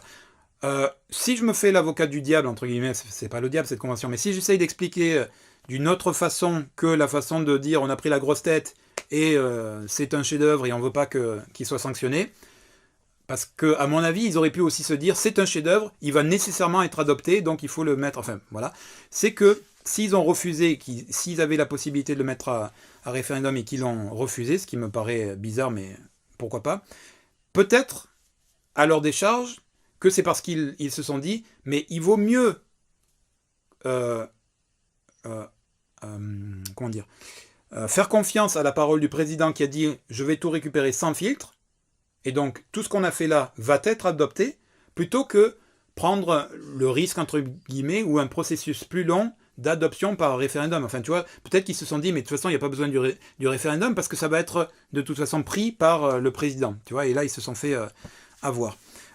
Dernier point que je voulais dire sur la critique que tu fais, c'est que c'est pas la constituante dans le cadre de la réécriture de la Constitution. Hein. On sort de l'exemple sur le climat là. C'est pas la constituante qui va pouvoir dire à la fin s'il y a référendum ou non. Le processus, c'est vous occupez de la réécriture de la Constitution. Dans 2 ans, 3 ans, 1 an, enfin a priori ça sera plutôt 2 ans, vous nous pondez un truc, et nous, État, nous, président, nous, gouvernement, etc., on le soumet à référendum. Eux, ils peuvent pas dire à la fin, ah ben au final, finalement, si on pouvait pas faire de référendum, ça nous arrangerait. On s'en fout, tu vois. Oui, tout à fait. Donc, il y aura un référendum en bloc. Est-ce que vous préférez l'ancienne ou la nouvelle constitution? Mais ce que je dis, c'est que les constituants vont se dire après, même si le premier jour, ils étaient comme des citoyens ordinaires, pas seulement au niveau de leur compréhension, mais au niveau de ils se sentaient à Proche. égalité, proches. 2 ans après, ils vont se dire, ben, oui, bien sûr, elle sera soumise en votation en bloc, en référendum en bloc. On dira, est-ce que vous laissez là ou regardez l'ancienne? Mhm. Mais on ne va pas mettre dedans la possibilité, grâce aux reconstituants, pour les citoyens d'initier des modifications de cette constitution. Ça, on ne va pas Ah, faire parce qu'on a fait un chef-d'œuvre, c'est un truc super bien et on ne veut pas qu'ils nous la démolissent, quoi. ok, ok. Oh, je pense que ça serait vraiment compliqué. Je dis pas que c'est impossible, mais je pense que ça serait vraiment, dans l'état actuel des choses du pays, si justement, et en plus c'est un truc que j'ai oublié de dire, lors de cette constituante, dans ce scénario-là, hein, je dis pas qu'il peut pas y avoir d'autres scénarios, et puis a priori, les élections étant passées et le résultat étant ce qu'il est, cette histoire de 6ème République est a priori euh, pour plus tard, 2027 comme tu disais, ou peut-être il y a un mini espoir lors des législatives, on verra. Mais on laisse ça ci de côté. On se met dans l'hypothèse de cette constituante. Euh, En discutant avec la France Insoumise, donc eux ils sont pour la participation de tous parce que le terme qu'ils emploient c'est que c'est le peuple qui se refonde, tu vois. Donc si on parle bien du peuple qui se refonde, c'est pas juste une constituante, donc une portion congrue du peuple, ça doit être tout le peuple. D'où la participation de tous. Venez, une sorte de brainstorming national, etc. Tu vois, la participation et la motivation et voilà, un appétit pour la politique, etc. Euh, et c'est là, et évidemment, ce qu'on disait tout à l'heure reste valable, c'est est-ce que ça sera juste du consultatif, à quel point ils vont l'intégrer ou pas. Je suis tout à fait d'accord avec toi, on se met dans le scénario le plus défavorable, mais c'est là que des gens comme toi et moi, comme le MCP, etc., comme Étienne Chouard, enfin, comme tous les véritables démocrates, on a notre rôle à jouer en continuant le travail formidable que vous faites d'éducation populaire. Qu'est-ce que c'est que la constituante, qu'est-ce que c'est la constitution, qu'est-ce que c'est que le RIC constituant, etc., etc., qu'est-ce que c'est que la démocratie, ce genre de choses, tu vois, et que on agrège, enfin, on éveille les consciences, entre guillemets, hein, je vais vite dans mes propos, euh, d'un maximum de gens pour que, comme les gentils-virus, c'est le principe d'Étienne Chouard, pour qu'il y ait un maximum de gens comme ça qui disent on veut le riz constituant, tu vois, et qu'il y ait une telle des manifestations dans la rue s'il faut, parce que c'est ce que dit aussi la France Insoumise. Une seconde. Attends. Hein. La France Insoumise, elle disait lors des présidentielles, et ça reste encore valable pour les législatives, c'est pas on met un bulletin Jean-Luc Mélenchon, on a gagné, on rentre chez nous, c'est fini. Non, il faut être dans la rue pour pousser au cul parce que le programme qu'on veut mettre en place, il est tellement antagoniste à ce qui se fait actuellement qu'il y aura les institutions, le grand patronat, etc. contre. Et si tout le monde rentre chez soi en disant travail accompli, c'est bon, j'ai fini, on n'arrivera pas à le mettre en place, tu vois. Donc de la même façon, tu vois, si on veut la réécriture de la Constitution par la Constituante, parce qu'il y aura un référendum, est-ce que vous voulez ou pas? Oui, on le veut. C'est pas oui, on le veut, maintenant on rentre chez nous et la Constituante fait le boulot et on revient dans 2 ans pour dire oui ou non, tu vois. C'est tout le long, on dit, mais alors nous on veut ça, on veut ça, on veut ça, on veut ça, et on n'arrête pas de le dire, et si à la fin, avec toutes les manifs, tous les événements, les vidéos, on peut faire des congrès, on peut faire tout un tas de trucs, ils l'ont pas pris en compte, c'est ce qui est possible, mais à mon avis, ce sera quand même difficile, mon point de vue. Comme je disais, bon, 2 points. Premièrement, si tu as 1 million de gens dans la rue, c'est 1 million, peut-être qu'il y a 40 millions qui sont contre. Donc, c'est pas parce qu'il y a 1 million dans la rue que tu dois prendre en compte. Mais 73%, tu disais. Ouais, ça, c'est des sondages. Donc, peut-être on peut prendre les sondages, mais il y a mieux qu'un sondage. Oui. C'est un référendum. Je sais. Parce qu'un sondage, il n'y a pas le débat avant. C'est pas fait dans les règles de l'art, etc. Là, tu as tout le peuple, c'est pas juste ça. Donc, on pourrait faire des manifs, etc. Mais avec l'idée que, de toute façon, même si on a 1 million dans la rue, on peut toujours dire oui, et puis les sondages, de toute façon, on ne les croit pas forcément. Et puis, il y en a peut-être 40 millions contre. C'est tellement plus simple de faire un référendum. Et si. Alors, peut-être la France Insoumise n'a simplement pas pensé à certaines choses de ce qu'on a discuté aujourd'hui. Oui, je pense. Et puis qu'en 2027, ils reviseront leur système. Mais s'ils restent avec le même système en 2027, c'est-à-dire qu'ils disent non, mais nous, on ne veut pas poser la question est-ce que vous voulez la constituante avec ou sans le reconstituant, tu sais, avec les deux. Et puis, s'ils font pas ça, mais c'est qu'ils ne le veulent pas.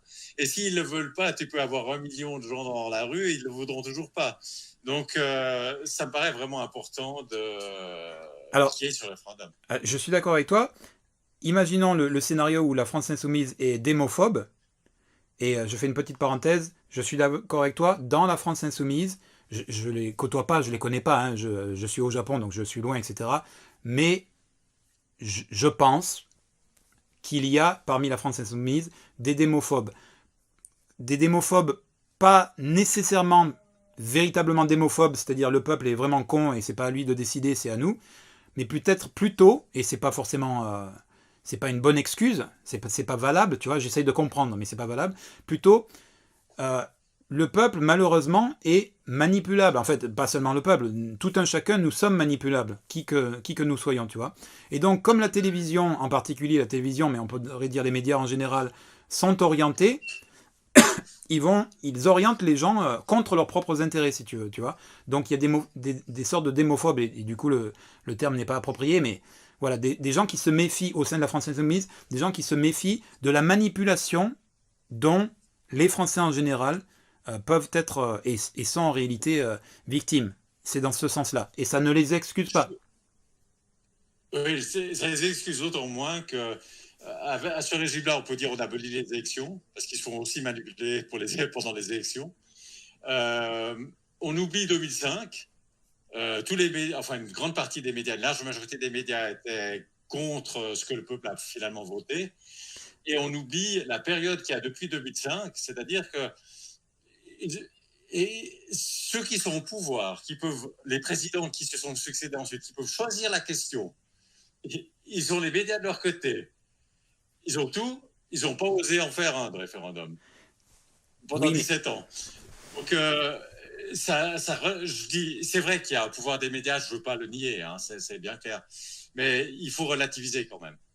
Ben justement, mais alors, toi, tu as une position a priori optimiste. Je suis d'accord, en 2005, c'est bien la preuve qu'on peut penser par soi-même.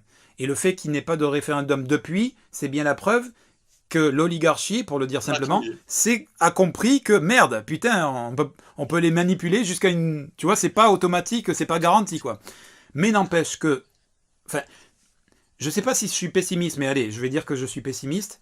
C'est pas que je prends les Français pour des cons, hein, au contraire, mais c'est pour ça aussi que je pense qu'il faut un travail d'éducation populaire. D'ailleurs, je ne suis pas en train de dire que moi je suis une élite éveillée. Il y a quelques temps en arrière, avant d'écouter, pour ma propre histoire personnelle, avant d'avoir écouté Étienne Chouard dire qu'en réalité on n'est pas en démocratie, je croyais qu'on était en démocratie. Donc c'est pareil, il y a un travail d'éducation, qui que nous soyons, même moi, il y a plein de choses encore que, évidemment, que je n'ai pas compris parce que l'information ne m'est pas parvenue, etc.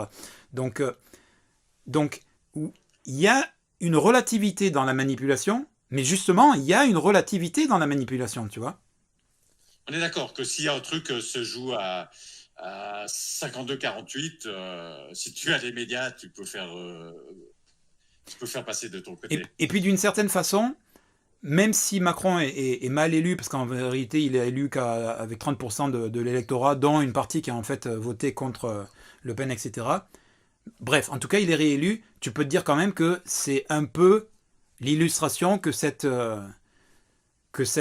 propagande fonctionne dans une certaine mesure. Pas vrai, ouais, dans une mesure limitée quand même, parce qu'il a été en bonne partie réélu grâce à la France Insoumise.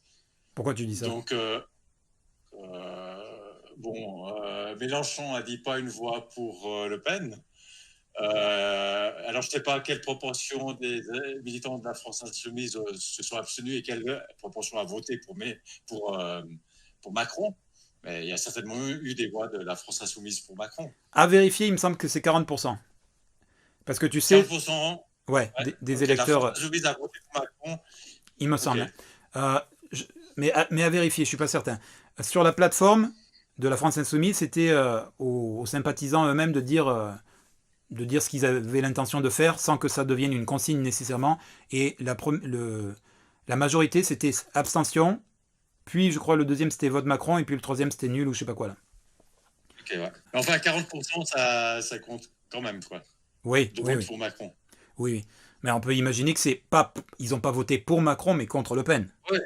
Okay. Au total, c'est des voix pour Macron. Ouais. À la fin, quand tu fais le décompte, quoi. Ouais. Du deuxième tour.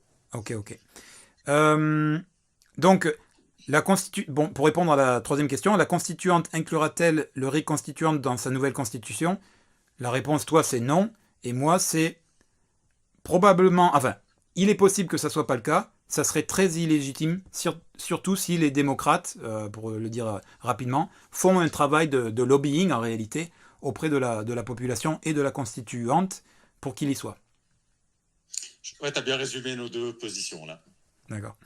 Et quatrième et dernier point, les articulations possibles entre RIC constituant et constituante. Alors, je pense qu'on en a un peu déjà parlé, non? Qu'est-ce que tu veux dire là-dessus? Oui, c'est-à-dire qu'on a parlé, mais dans l'optique constituante. C'est-à-dire, puisqu'on était parti avec la constituante, on s'est dit, est-ce qu'on peut mettre le RIC constituant dans cette histoire? Et puis, donc, on a... oui, on a échafaudé. On est arrivé au consensus pour dire que ça serait bien. Dis-moi si je trahis tes pensées, mais je crois qu'on est d'accord pour dire que ça serait bien quand on dit est-ce que vous voulez une constituante, qu'on pose la question une constituante tout court, une constituante avec cet article-là dedans, à un endroit, qui instaure le RIC constituant. Et puis si les deux passent, lequel des deux vous préférez. Donc on pense que ce serait bien, ça serait une meilleure articulation que juste de se dire on verra bien, quoi. Je crois qu'on est d'accord là-dessus. Mais il y a d'autres articulations possibles qui sont plus centrées sur le RIC constituant lui-même. Oui. Une articulation, c'est de dire le centre de l'histoire, c'est le RIC constituant. Et plus la constituante, c'est le RIC constituant. Oui. À la limite, il n'y a pas de... Enfin, une articulation, c'est pas disons, à l'extrême, c'est pas d'articulation du tout. Il y a juste le RIC constituant. Le peuple est le constituant. Il modifie la Constitution et il n'y a pas de constituante. Et s'il modifie 10 articles par an, au bout de 10 ans, il a modifié 100 articles. Je crois qu'il y en a, je crois qu'il n'y en a même pas autant dans la Constitution. Donc, au bout de 10 ans, c'est réglé, mais chaque fois, sujet par sujet, avec un débat avant, etc. Donc ça, c'est une optique, c'est pas une articulation, c'est de dire, on ne veut pas de constituante, on veut juste le reconstituant, le peuple et le constituant. On ne veut pas des représentants qui soient constituants. Une autre façon de faire, c'est de dire, okay, c'est la même chose, quoi, reconstituant au centre, mais on se dit, ouais, ça serait quand même bien d'avoir des gens qui rédigent ensemble, etc., pour pas juste avoir oui, non, même sujet par sujet. Hein. Oui, non, toute la Constitution, ça c'est très mauvais pour moi. Mais même oui, non, sujet par sujet, je veux dire, il faut peut-être les écrire ensemble ou des choses comme ça. Alors l'idée, ça serait t'as le constituant, et n'importe quel groupe de citoyens pourrait lancer, enfin rédiger une proposition sur un sujet donné, donc unité de matière sur un sujet donné, de modification de la Constitution, et puis réunir le nombre de réunir les signatures de citoyens, et puis s'ils ont le nombre requis de signatures, ça passe en référendum. Si le peuple accepte, eh bien, la Constitution est modifiée le jour même. Quoi. Et puis alors, ce que tu aurais une constituante, mais enfin, je l'appelle pas constituante, je l'appelle assemblée citoyenne. Ok. Peut-être. Tu aurais une assemblée citoyenne qui rédigerait des propositions aussi. Comme n'importe quel groupe de citoyens pourrait le faire, cette assemblée-là, elle serait tirée au sort entièrement. Il y aurait, je sais pas, 150 personnes ou 300, tu pourrais imaginer qu'ils soient divisés en deux chambres et puis qu'ils discutent ensuite les deux chambres ensemble. Pour avoir un nombre, plus tu as le nombre élevé, plus c'est représentatif. Mais enfin, ça c'est le détail des modalités, je ne veux pas rentrer là-dedans, mais tu aurais une assemblée tirée au sort entièrement et qui rédigerait des propositions de modification de la Constitution, mais il n'aurait aucun pouvoir décisionnel, etc. Simplement, ensuite, la société civile pourrait dire, bon ben, cette proposition-là, la proposition 33, on l'aime bien, on cherche les signatures, et puis s'ils trouvent des signatures, ça passe par le processus ordinaire. Mais ça n'empêcherait pas des citoyens eux-mêmes de faire leurs propositions. Donc, ça serait une articulation où je l'appelle plus constituante, je l'appelle assemblée citoyenne. Les propositions d'assemblée citoyenne modifieraient la Constitution en suivant la même procédure que n'importe quelle proposition de citoyen. En fait, ce que tu dis, c'est que instauration du RIC constituant, et donc utilisation de celui-ci par tout un chacun, puisque c'est la nature référendum d'initiative citoyenne, c'est ça que ça veut dire.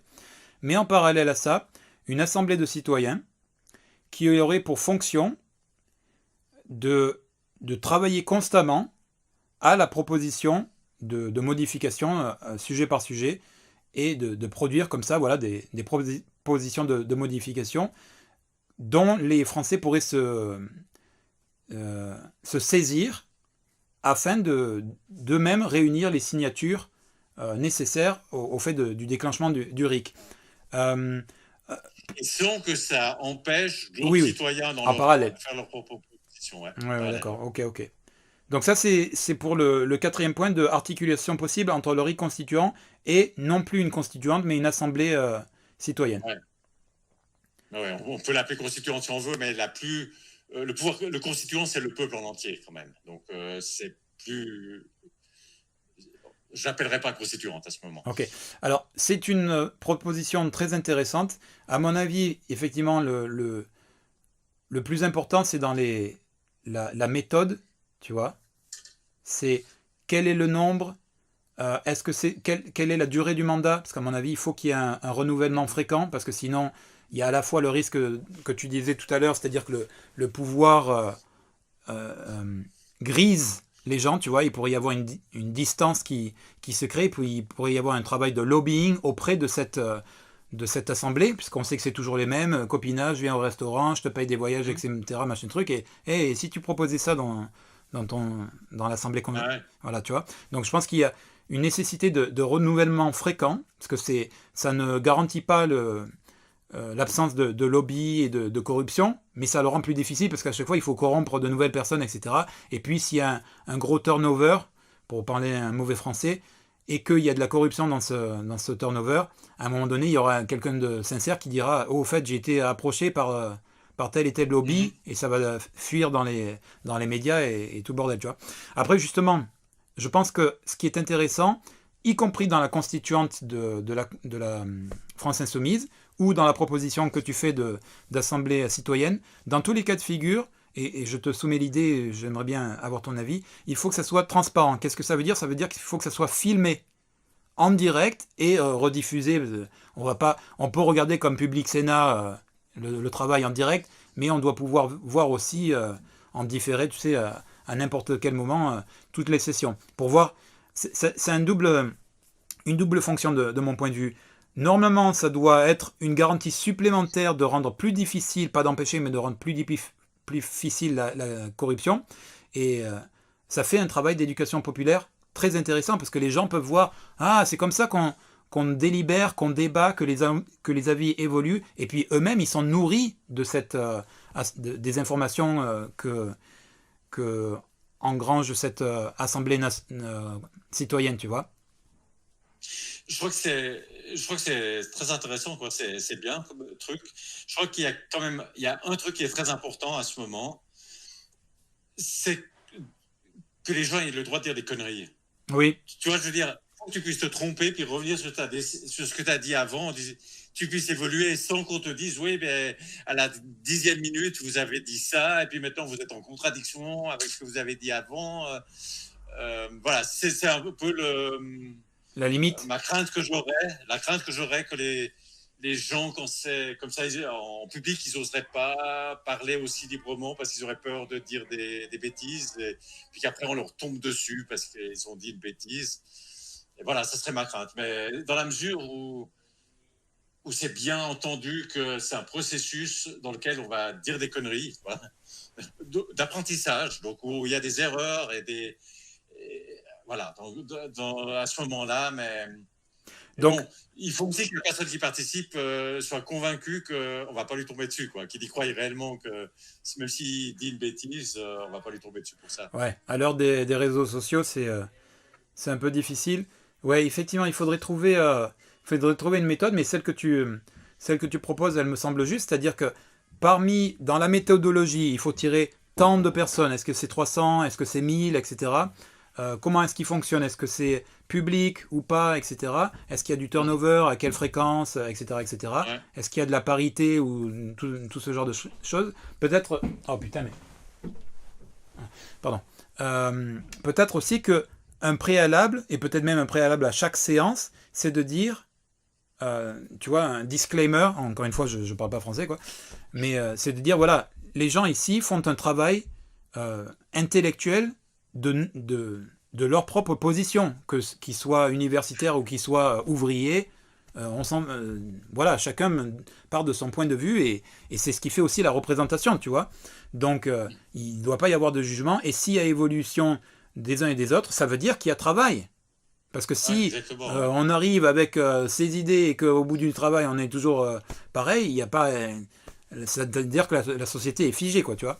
Donc, il faudrait Ouais. peut-être rappeler, et peut-être même systématiquement, de dire voilà, c'est normal qu'on évolue, c'est normal qu'on se trompe, et l'apprentissage, tout ça, c'est faire des erreurs, quoi.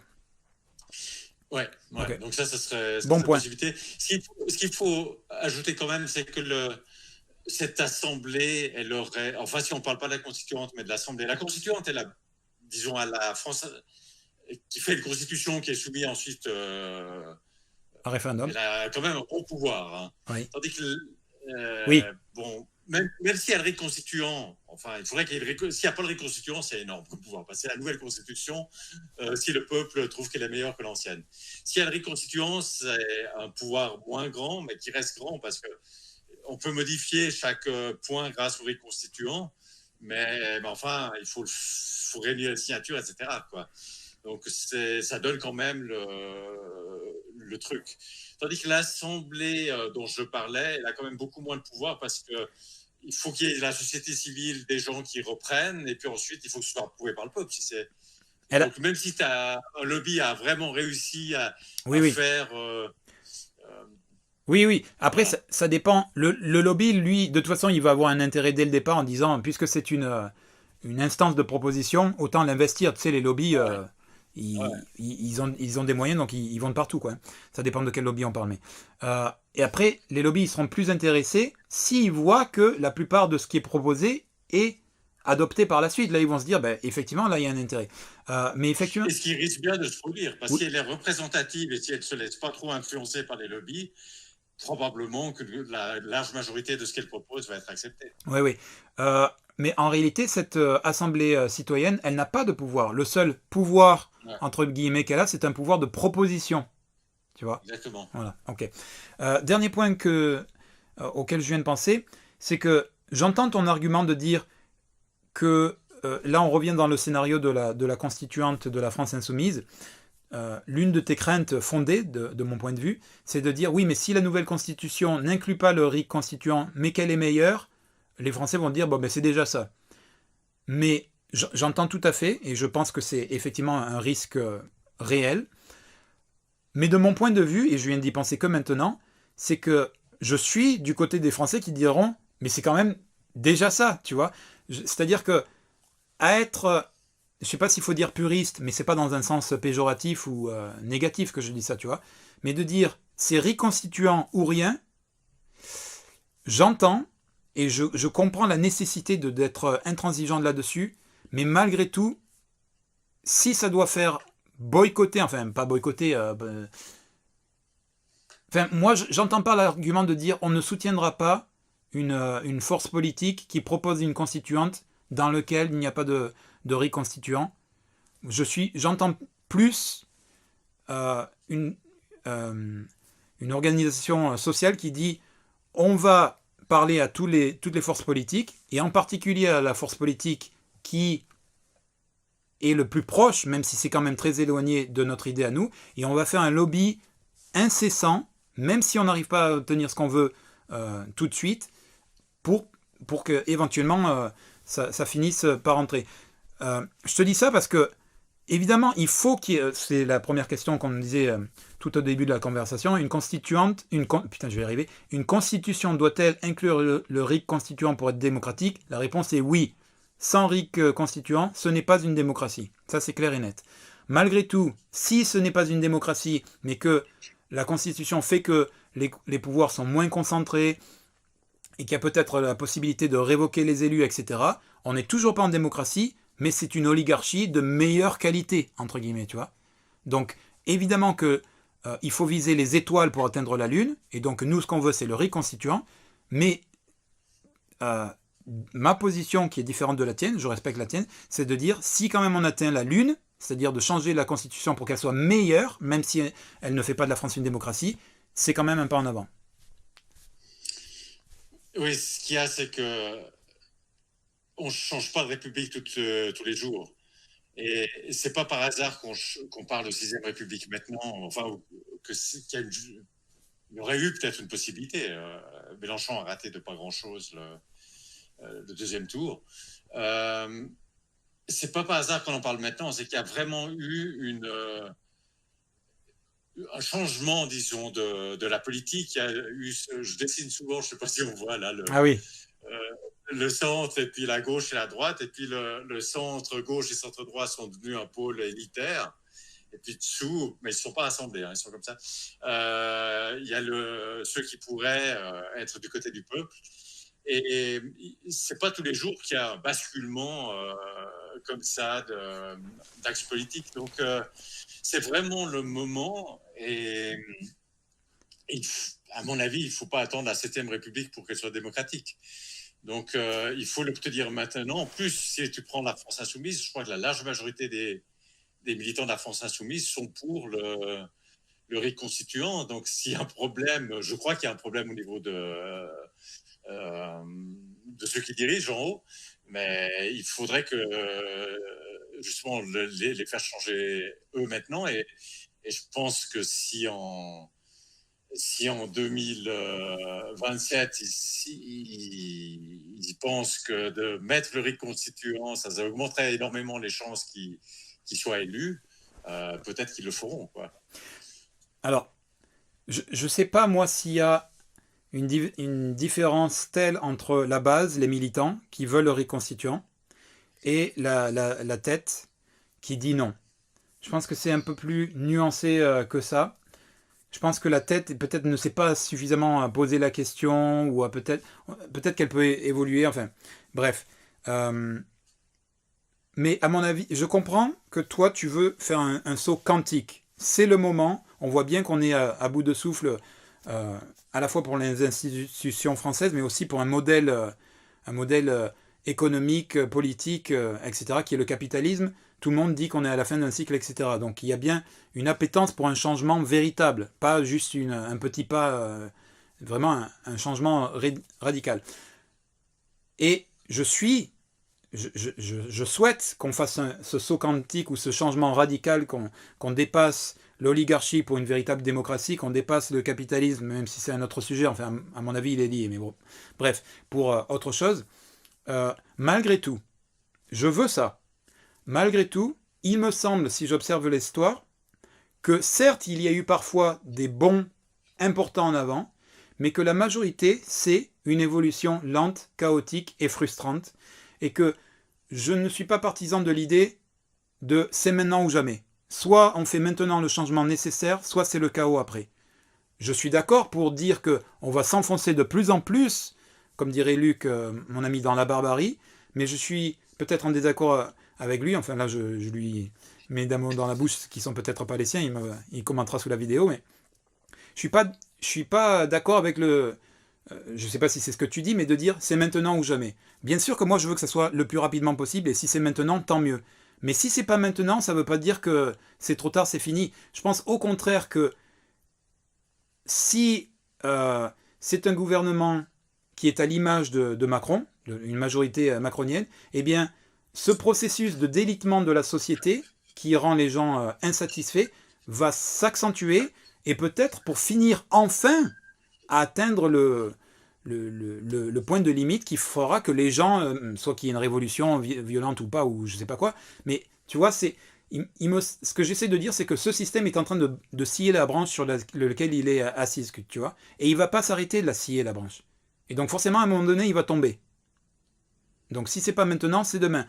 Comme il va continuer à faire ce qu'il fait, eh bien ça va forcément pousser les gens à sortir dans la rue ou je ne sais quoi. Disons, je suis pas en train de dire c'est maintenant ou jamais. Donc, 2022 aurait été une bonne occasion. Si ça marche pas, ce sera 2027. Et puis, si c'est pas 2027, ben, il faudra bien essayer en 2032. Je veux dire, c'est pas tellement c'est maintenant ou jamais, mais c'est que on dit toujours plus tard. On dit ouais, il y a d'autres choses plus importantes et ça, on verra plus tard. C'est au fond les règles du jeu politique, c'est un peu compliqué. Et c'est tellement plus tard, toujours plus tard que ça vient jamais, quoi. Et je suis pas sûr, premièrement, que là tu dis Macron, si la branche sur laquelle il est assis, bon, premièrement, il est chef des armées, donc je suis pas sûr que, enfin, les gilets jaunes, il y a eu combien des borniers, une vingtaine, je crois, je veux dire, c'est pas évident comme ça de le faire tomber, de faire tomber, et c'est pas forcément non plus souhaitable dans le sens que qu'est-ce qui sort en général des trucs comme ça, c'est très violent et puis il y a des gens dominants qui prennent la tête de ce genre de mouvement quand ça devient vraiment violent, assez violent tu vois, pour faire tomber le président français. Il faudrait vraiment que ce soit très violent. Ça va être des gens eux-mêmes violents. Ça va pas être bon et je pense à la Révolution française. Après, qu'est-ce qu'il y a? Il y a quand même pas très longtemps après la terreur, un empereur et nouveau un roi, quoi. Donc, donc je préférerais une façon vraiment légaliste, disons. Et le seul moyen qu'a le peuple, en fait, bon, je dis toujours que la France n'est pas une démocratie, mais c'est pas la Corée du Nord non plus, parce qu'il y a des élections. Et donc, le seul moment où le peuple a le pouvoir, c'est au moment des élections. Et au moment des élections, c'est pas que c'est maintenant ou jamais, mais c'est que au moment des élections, c'est le moment de dire il faut me donner ça. Sinon, je ne vote pas pour vous. Disons, ça, c'est un peu le point de vue espoirique. c'est de dire, vous devez me promettre de façon crédible de me donner véritablement ça c'est le RIC constituant, sinon je vote pas pour vous. Et avec l'idée que s'il y en a assez qui sont comme ça, comme ils sont en concurrence les uns avec les autres pour être élus, même s'ils ne le veulent pas, au fond de leur cœur, ils ne le veulent pas, ils le feront quand même parce qu'ils préfèrent être président que pas être président, disons. Alors, je parlais de révolution violente parce que c'est l'histoire, mais pas nécessairement violente parce que la France insoumise parle de révolution par les urnes, tu sais. Donc, il peut y avoir des mouvements sociaux qui précèdent les qui durent toute la durée du mandat, ou comme les Gilets jaunes, etc. Et ou qui précèdent les élections pour dire maintenant, là, il va y avoir l'opportunité, comme tu dis, d'avoir un pouvoir de demander fermement quelque chose. Et donc, s'il y a des... si le nouveau quinquennat est pire que le précédent, comme on pense qu'il le sera, etc., et que la tension monte, etc., peut-être, je fais des plans sur la comète, mais peut-être que à la fin de ce mandat, il y aura une telle tension, il y aura des manifestations, etc., qui vont précéder les élections, ou qui vont entourer les élections au même moment des élections, et qui vont précipiter. Et quand je dis manifestation, je ne parle pas de manifestations nécessairement violentes, avec... bon, il y a toujours un peu des trucs comme ça aux abords des manifestations, mais je veux dire vraiment des gens dans la rue, etc., une grande instabilité dans le cadre pseudo-démocratique dans lequel on est aujourd'hui. Je ne parle pas de révolution violente, tu vois. Et c'est ça dont je parle aussi. Je ne sais pas si ça va être violent, et je suis d'accord avec toi que violent, c'est pas une souhaitable, c'est pas une bonne chose, et parce que notamment ça peut faire survenir des monstres, etc., et être un grand recul. Mais une autre révolution ou un autre bouleversement plutôt, ça peut être simplement des manifestations qui disent maintenant on ne veut plus du tout de ce système et bougez-vous le cul pour nous pondre autre chose, et notamment le RIC constituant. Je voulais dire un autre truc et j'ai oublié. Zut, qu'est-ce que tu as dit? Non, c'est pas grave. Écoute, ça fait, il me semble, 1 heure et demie. Est-ce que tu veux rajouter quelque chose? Disons, le dernier point que je rajouterais, c'est donc on est en 2022, la prochaine élection c'est 2027. Probablement que le mandat de Macron va être catastrophique pour le peuple. Donc on va se retrouver à une élection en 2027. Et maintenant, il y a 5 ans, et je veux dire, je ne comprendrais pas si, alors je ne sais pas si ce sera Mélenchon, la France Insoumise ou un nouveau mouvement comme ça, mais je ne comprendrais pas si d'ici là, ils ne réfléchissaient pas sur ce rite constituant et qu'ils s'engagent de façon crédible à un véritable rite constituant. Je n'ai pas entendu d'argument contre, j'entends plutôt dire on est pour, on l'a proposé déjà du côté de la France Insoumise, mais ce n'était pas dans l'article 89, ce qui fait que le Conseil constitutionnel peut toujours s'y opposer. Et puis après, à la présidentielle, c'était non, parce on veut laisser une page blanche à la constituante. Chaque fois, il y a une raison. Mais je crois que ces raisons, elles sont mauvaises. Et puis, s'il y a des gens de la France Insoumise qui regardent ça, ils peuvent soit répondre s'ils trouvent qu'on a tort ou que j'ai tort, soit tenir compte de ce qu'on a discuté. Et puis, cette année encore, en 2022, déjà, changer de pied et puis arriver en 2027 dans une autre situation pour que les démocrates, ceux qui font dans la ligne espoirique, qui sont vraiment... on vote pas pour quelqu'un qui est contre le rite constituant. Parce qu'on veut profiter de l'élection présidentielle pour obtenir un engagement crédible pour un véritable rite constituant. Il faudrait que ces gens-là ne se retrouvent pas dans la même situation inconfortable, disons, qu'ils ont été en 2022. Et puis, bon, on peut dire en 2022, tout ça, espoirique, ça datait de 2 ans, etc. Maintenant, c'est dans 5 ans. Je crois qu'il y a... ça ne devrait même pas prendre 5 ans. C'est que les questions ne sont pas très compliquées. Cette année-ci, la France Insoumise pourrait clarifier ces questions, soit en disant d'accord, donc on s'engage de façon crédible pour un rite constituant, soit en disant pourquoi ils ne le font pas, en donnant des arguments, puis en discutant, en voyant ce que c'est. Ok. Tout à l'heure, je me souviens de ce que je voulais dire, c'est que le bloc bourgeois, Macron, c'est, je sais pas moi, 30% de la population.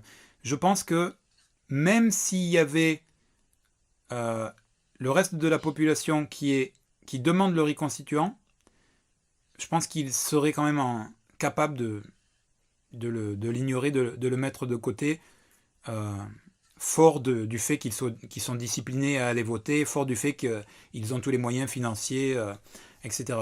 Donc, enfin, c'est juste pour dire que... T'es en train de te dire, tu penses qu'il gagnerait, s'il y avait un référendum sur l'instauration du riz constituant, tu penses que ça passerait pas? Non, non, non, non. Je pense que... Je dis. Non, non.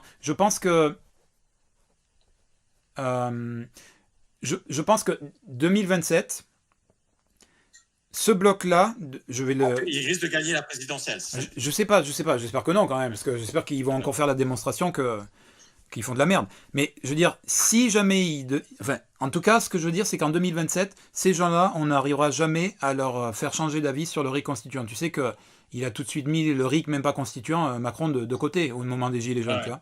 Donc eux, ils savent très bien ce que c'est. Ils savent très bien que c'est ouais. l'instauration d'une démocratie et ils savent très bien qu'ils sont opposés, ce sont des antidémocrates. Donc ça, ce bloc bourgeois de 30% de la population, il est... je dis pas qu'on peut pas essayer d'en grappiller quelques-uns, mais voilà, en tout cas, eux, ce sont nos ennemis politiques, hein, je mets des guillemets, euh, simplement ça. À mon avis, l'une des difficultés, et c'est un travail que toi et moi, on doit faire, c'est qu'à mon avis, la France insoumise, l'une des raisons pour laquelle ils n'ont pas compris, à mon avis, le RIC constituant, ils veulent le RIC constituant, mais pour eux, ils ne voient pas une différence comme toi tu le fais, comme le MCP le fait, entre RIC constituant et RIC, comment tu dis déjà quand tu peux dégager quelqu'un? Législatif, enfin, pour les lois ordinaires, tu veux dire. Comment tu dis quand tu dégages quelqu'un là? Ah, révocatoire. Voilà, révocatoire. Pour eux, le RIC constituant est au même niveau que le révocatoire ou que autre chose. C'est un outil parmi les outils démocratiques. Et deuxième point, la France insoumise n'a pas compris qu'on n'est pas en démocratie. Pour la France insoumise, on est en démocratie, tu vois. Une démocratie malade, une démocratie affaiblie. Alors, c'est un peu, de mon point de vue, il y a un tout petit peu un manque de cohérence. J'arrive à comprendre pourquoi il y a ce manque de cohérence, mais ils n'arrêtent pas de dire qu'on est dans un régime présidentiel monarchique, là je ne sais plus comment ils disent ça. Donc si c'est une présidentielle, un régime présidentiel monarchique, alors c'est pas une démocratie, parce que ce sont deux choses de nature différente, tu vois. Donc c'est pour ça, à mon avis, l'un des travaux qu'il faut faire auprès de la France insoumise, c'est qu'ils comprennent qu'on n'est pas en démocratie. Pourquoi? Parce qu'il n'y a pas le RIC constituant dans la constitution, et que c'est pour ça que le RIC constituant n'est pas de même nature que le RIC révocatoire ou qu'autre chose, tu vois. C'est ça le travail à faire. Oui, je dirais, une autre façon de formuler ce que tu viens de dire, c'est de dire on n'est pas une démocratie, parce que dans une démocratie, le peuple démos a le pouvoir kratos, et puis c'est donc notamment le pouvoir de changer la constitution qui est au sommet de l'édifice législatif, donc le RIC constituant. Et puis, l'histoire que c'est pas au même niveau que le RIC révocatoire, c'est vite fait à voir, parce que si tu as le RIC constituant, si le peuple veut, il peut instaurer le RIC révocatoire. Mais s'il inversement, a non. le RIC révocatoire, il peut jeter quelqu'un, mais il n'a toujours pas le RIC constituant. Donc Ouais, c'est ouais, fait. tout à fait. Ouais, ça c'est facile dans l'argumentation, mais après il y a un cheminement intellectuel qui est peut-être une autre paire de manches, mais il faut faire ce travail, je suis d'accord avec toi. Et dernière question que je voulais te poser avant qu'on arrête peut-être là, je te laisserai rajouter quelque chose après si tu veux, c'est sincèrement, je comprends, même si des fois je t'avoue que tu me fais bouillir dans nos échanges écrits, sincèrement, qui d'autre que la France insoumise, avec tous ses défauts, et dont on vient de parler, le fait qu'elle n'a pas compris qu'on n'est pas en démocratie, qu'elle n'a pas compris l'importance du RIC, etc., très sincèrement, aussi éloignée soit-elle de ce qu'il faudrait faire, qui d'autre que la France insoumise vois-tu comme force politique d'ampleur, c'est-à-dire qui a pignon sur rue, pour démarcher en tant que démocrate? Euh, Sans que bon, ça exclue le travail auprès des autres forces politiques. Mais par exemple, est-ce que tu penses vraiment qu'on peut espérer quelque chose de la part du Rassemblement national ou d'ailleurs? je donnerai deux réponses. La première, pour ce qui est par exemple, pour le Rassemblement national, finalement, Le Pen a défendu au deuxième tour très clairement le référendum d'initiative citoyenne. Il y avait deux problèmes.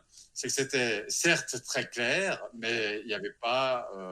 L'engagement n'était pas crédible, disons. Un président élu ne fait pas forcément tout ce qu'a dit le candidat avant. Donc, c'était pas crédible. Alors, ça aurait été particulièrement important dans son cas d'être crédible parce qu'il aurait pu s'attirer des gens qui se seraient dit j'aime aucun des deux candidats, mais entre les deux, je vais voter pour celui que je peux contrôler grâce au RIC. Donc, mais là, il faut que ce soit vraiment extrêmement crédible parce qu'il y a des gens qui seraient peut-être contre tout son programme à la limite, mais voter juste parce qu'ils se disent entre les deux, je veux celui que je peux contrôler. Donc, il aurait fallu un niveau de crédibilité qui n'était pas du tout atteint. Juste précision, là tu parles du RIC et pas du RIC constituant. Ouais, et ça, c'est le deuxième point, c'est que c'était le RIC législatif et elle a même dit, c'était pas complètement clair parce qu'elle a juste dit non à une question, mais enfin moi j'ai compris, je crois qu'elle est contre le RIC constituant en fait. C'est pas juste qu'elle a pas défendu de façon crédible qu'elle était pour le RIC constituant, elle est carrément contre. Donc là c'est clair. Hein, donc voilà, donc maintenant, c'est dans 5 ans. Donc si on arrive à les convaincre que s'ils s'engageaient de façon crédible pour un véritable constituant, s'ils arriveront en 2027 peut-être à gagner, je crois que là, il y a du potentiel. Et c'est toujours, je crois qu'en dessous, au niveau de ceux qui votent pour le Rassemblement national, là, il y a plus de gens qui sont pour le RIC constituant. Donc oui, je crois qu'il y a d'autres possibilités. Et je crois que ça serait très dangereux pour les espoiriques ou les démocrates comme ça de se dire il n'y a que eux parce qu'on serait otage. Si avec eux la France insoumise, on serait otage de la France insoumise. Donc non, il faut les jouer les uns contre les autres. Alors, donc ça, c'est une réponse. Et puis l'autre réponse, c'est que peut-être qu'il faut quelque chose de complètement nouveau. Finalement, il y a eu ce pôle comme ça. Il y a Macron qui a détruit le Parti socialiste et puis l'UMP, malgré qu'ils ont changé de nom, les Républicains ils sont détruits aussi. Donc il a détruit là et il faudrait peut-être un anti-Macron qui fasse le même travail sur le côté populaire en, en détruisant finalement les. Je ne sais pas si disons. Je pense que Mélenchon est contre le reconstituant. Peut-être je me trompe, mais je pense qu'il est contre. Le Pen a dit qu'elle était contre. J'ai l'impression que ces dinosaures sont contre et je crains que ces appareils, même si on changeait les personnes, que ces appareils soient contre. Et je pense que pour faire le pôle populaire, ce qui est au cœur du dispositif, c'est la démocratie, donc le RIC constituant notamment, enfin en tout particulier.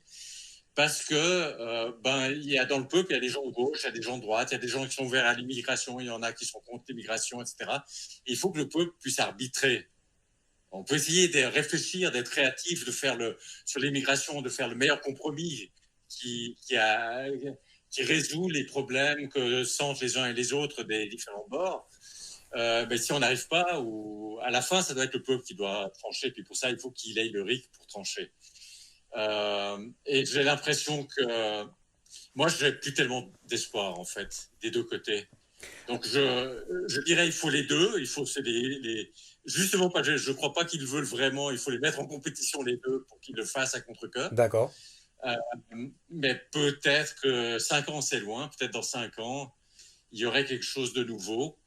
Je ne sais pas, mais je pense, par exemple, à Michel Onfray. Il me semble être relativement au centre de gravité de ce pôle populaire. Malheureusement, je ne l'ai pas vraiment entendu s'exprimer de façon très claire pour le RIC constituant. Donc, je ne sais pas s'il est vraiment démocrate. Et puis, comme la démocratie est au cœur du dispositif pour faire ce pôle populaire, peut-être c'est pas lui la bonne personne, mais peut-être qu'il y a quelque chose de nouveau qui peut apparaître et peut-être ça doit apparaître. Ok. Alors, j'entends ton point de vue. Je suis d'accord.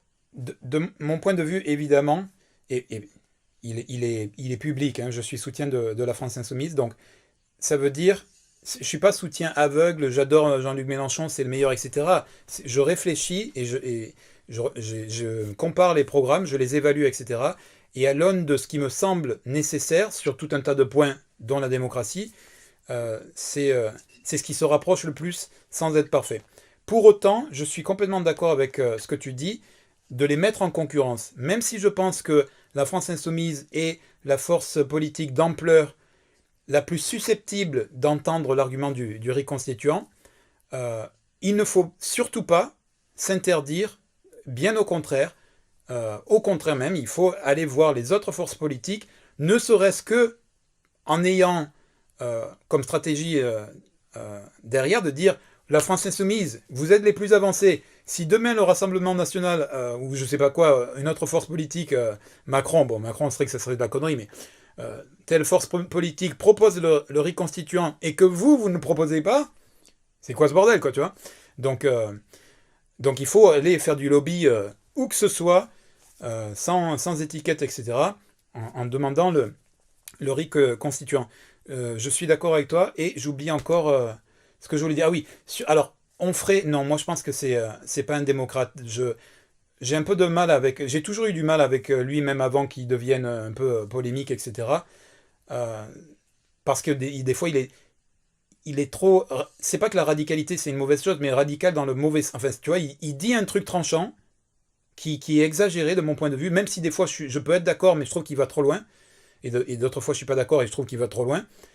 Mais aussi, je m'aperçois au fil du temps qu'il se contredit, notamment sur les trucs où il a été trop radical. Et je fais la même critique à Jean-Luc Mélenchon. Des fois, tu vois, je dis attention, ne va pas jusque-là, parce que si ça se trouve, demain, tu seras emmerdé sur Poutine. Alors, il n'a jamais vraiment soutenu Poutine, mais des fois, ça a été un peu, tu vois, je me disais, attends, Poutine, c'est quand même euh, je suis d'accord qu'il faut arrêter avec cette histoire de bloc tu vois, de l'Est et de l'Ouest, etc. On est non alignés, mais Poutine, ça reste malgré tout.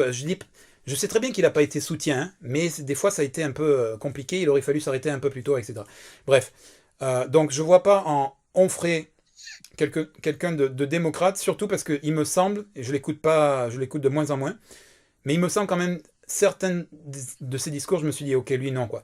Il est pas, à mon avis il est pas démocrate. Donc il a une espèce de discours populiste, même au sens positif du terme, je suis d'accord avec ça, mais quand même, dans d'autres aspects, tu te dis, il n'ira pas jusqu'au bout de véritablement donner le pouvoir à l'ensemble du peuple parce que il a ses raisons qui sont mauvaises, mais pas nécessairement par une mauvaise intention, mais parce qu'il a une mauvaise compréhension, en tout cas de mon point de vue, c'est peut-être moi qui ai une mauvaise compréhension. Donc, si je dois aller dans ton sens, c'est effectivement aucun de ceux qui sont actuellement, y compris Mélenchon, aucun de ceux-là est peut-être une nouvelle force politique. Moi, j'aime pas trop parler de personnalité, même si c'est vrai qu'une personnalité peut, euh, comment dire, agréger des gens, tu vois. Je préférais que ce soit quelque chose de plus large, peut-être un collectif, parce qu'il faut quand même que ce soit un truc un peu plus restreint, mais pas une personnalité, ça m'inquiète toujours, quoi, ce genre de truc. Mhm. Voilà. Allez, je te laisse le dernier mot par courtoisie, mais on finit là la vidéo. Ah, il ne me reste plus qu'à te remercier pour cette discussion. C'était très intéressant. J'espère. Merci beaucoup. Merci à toi et à vos commentaires.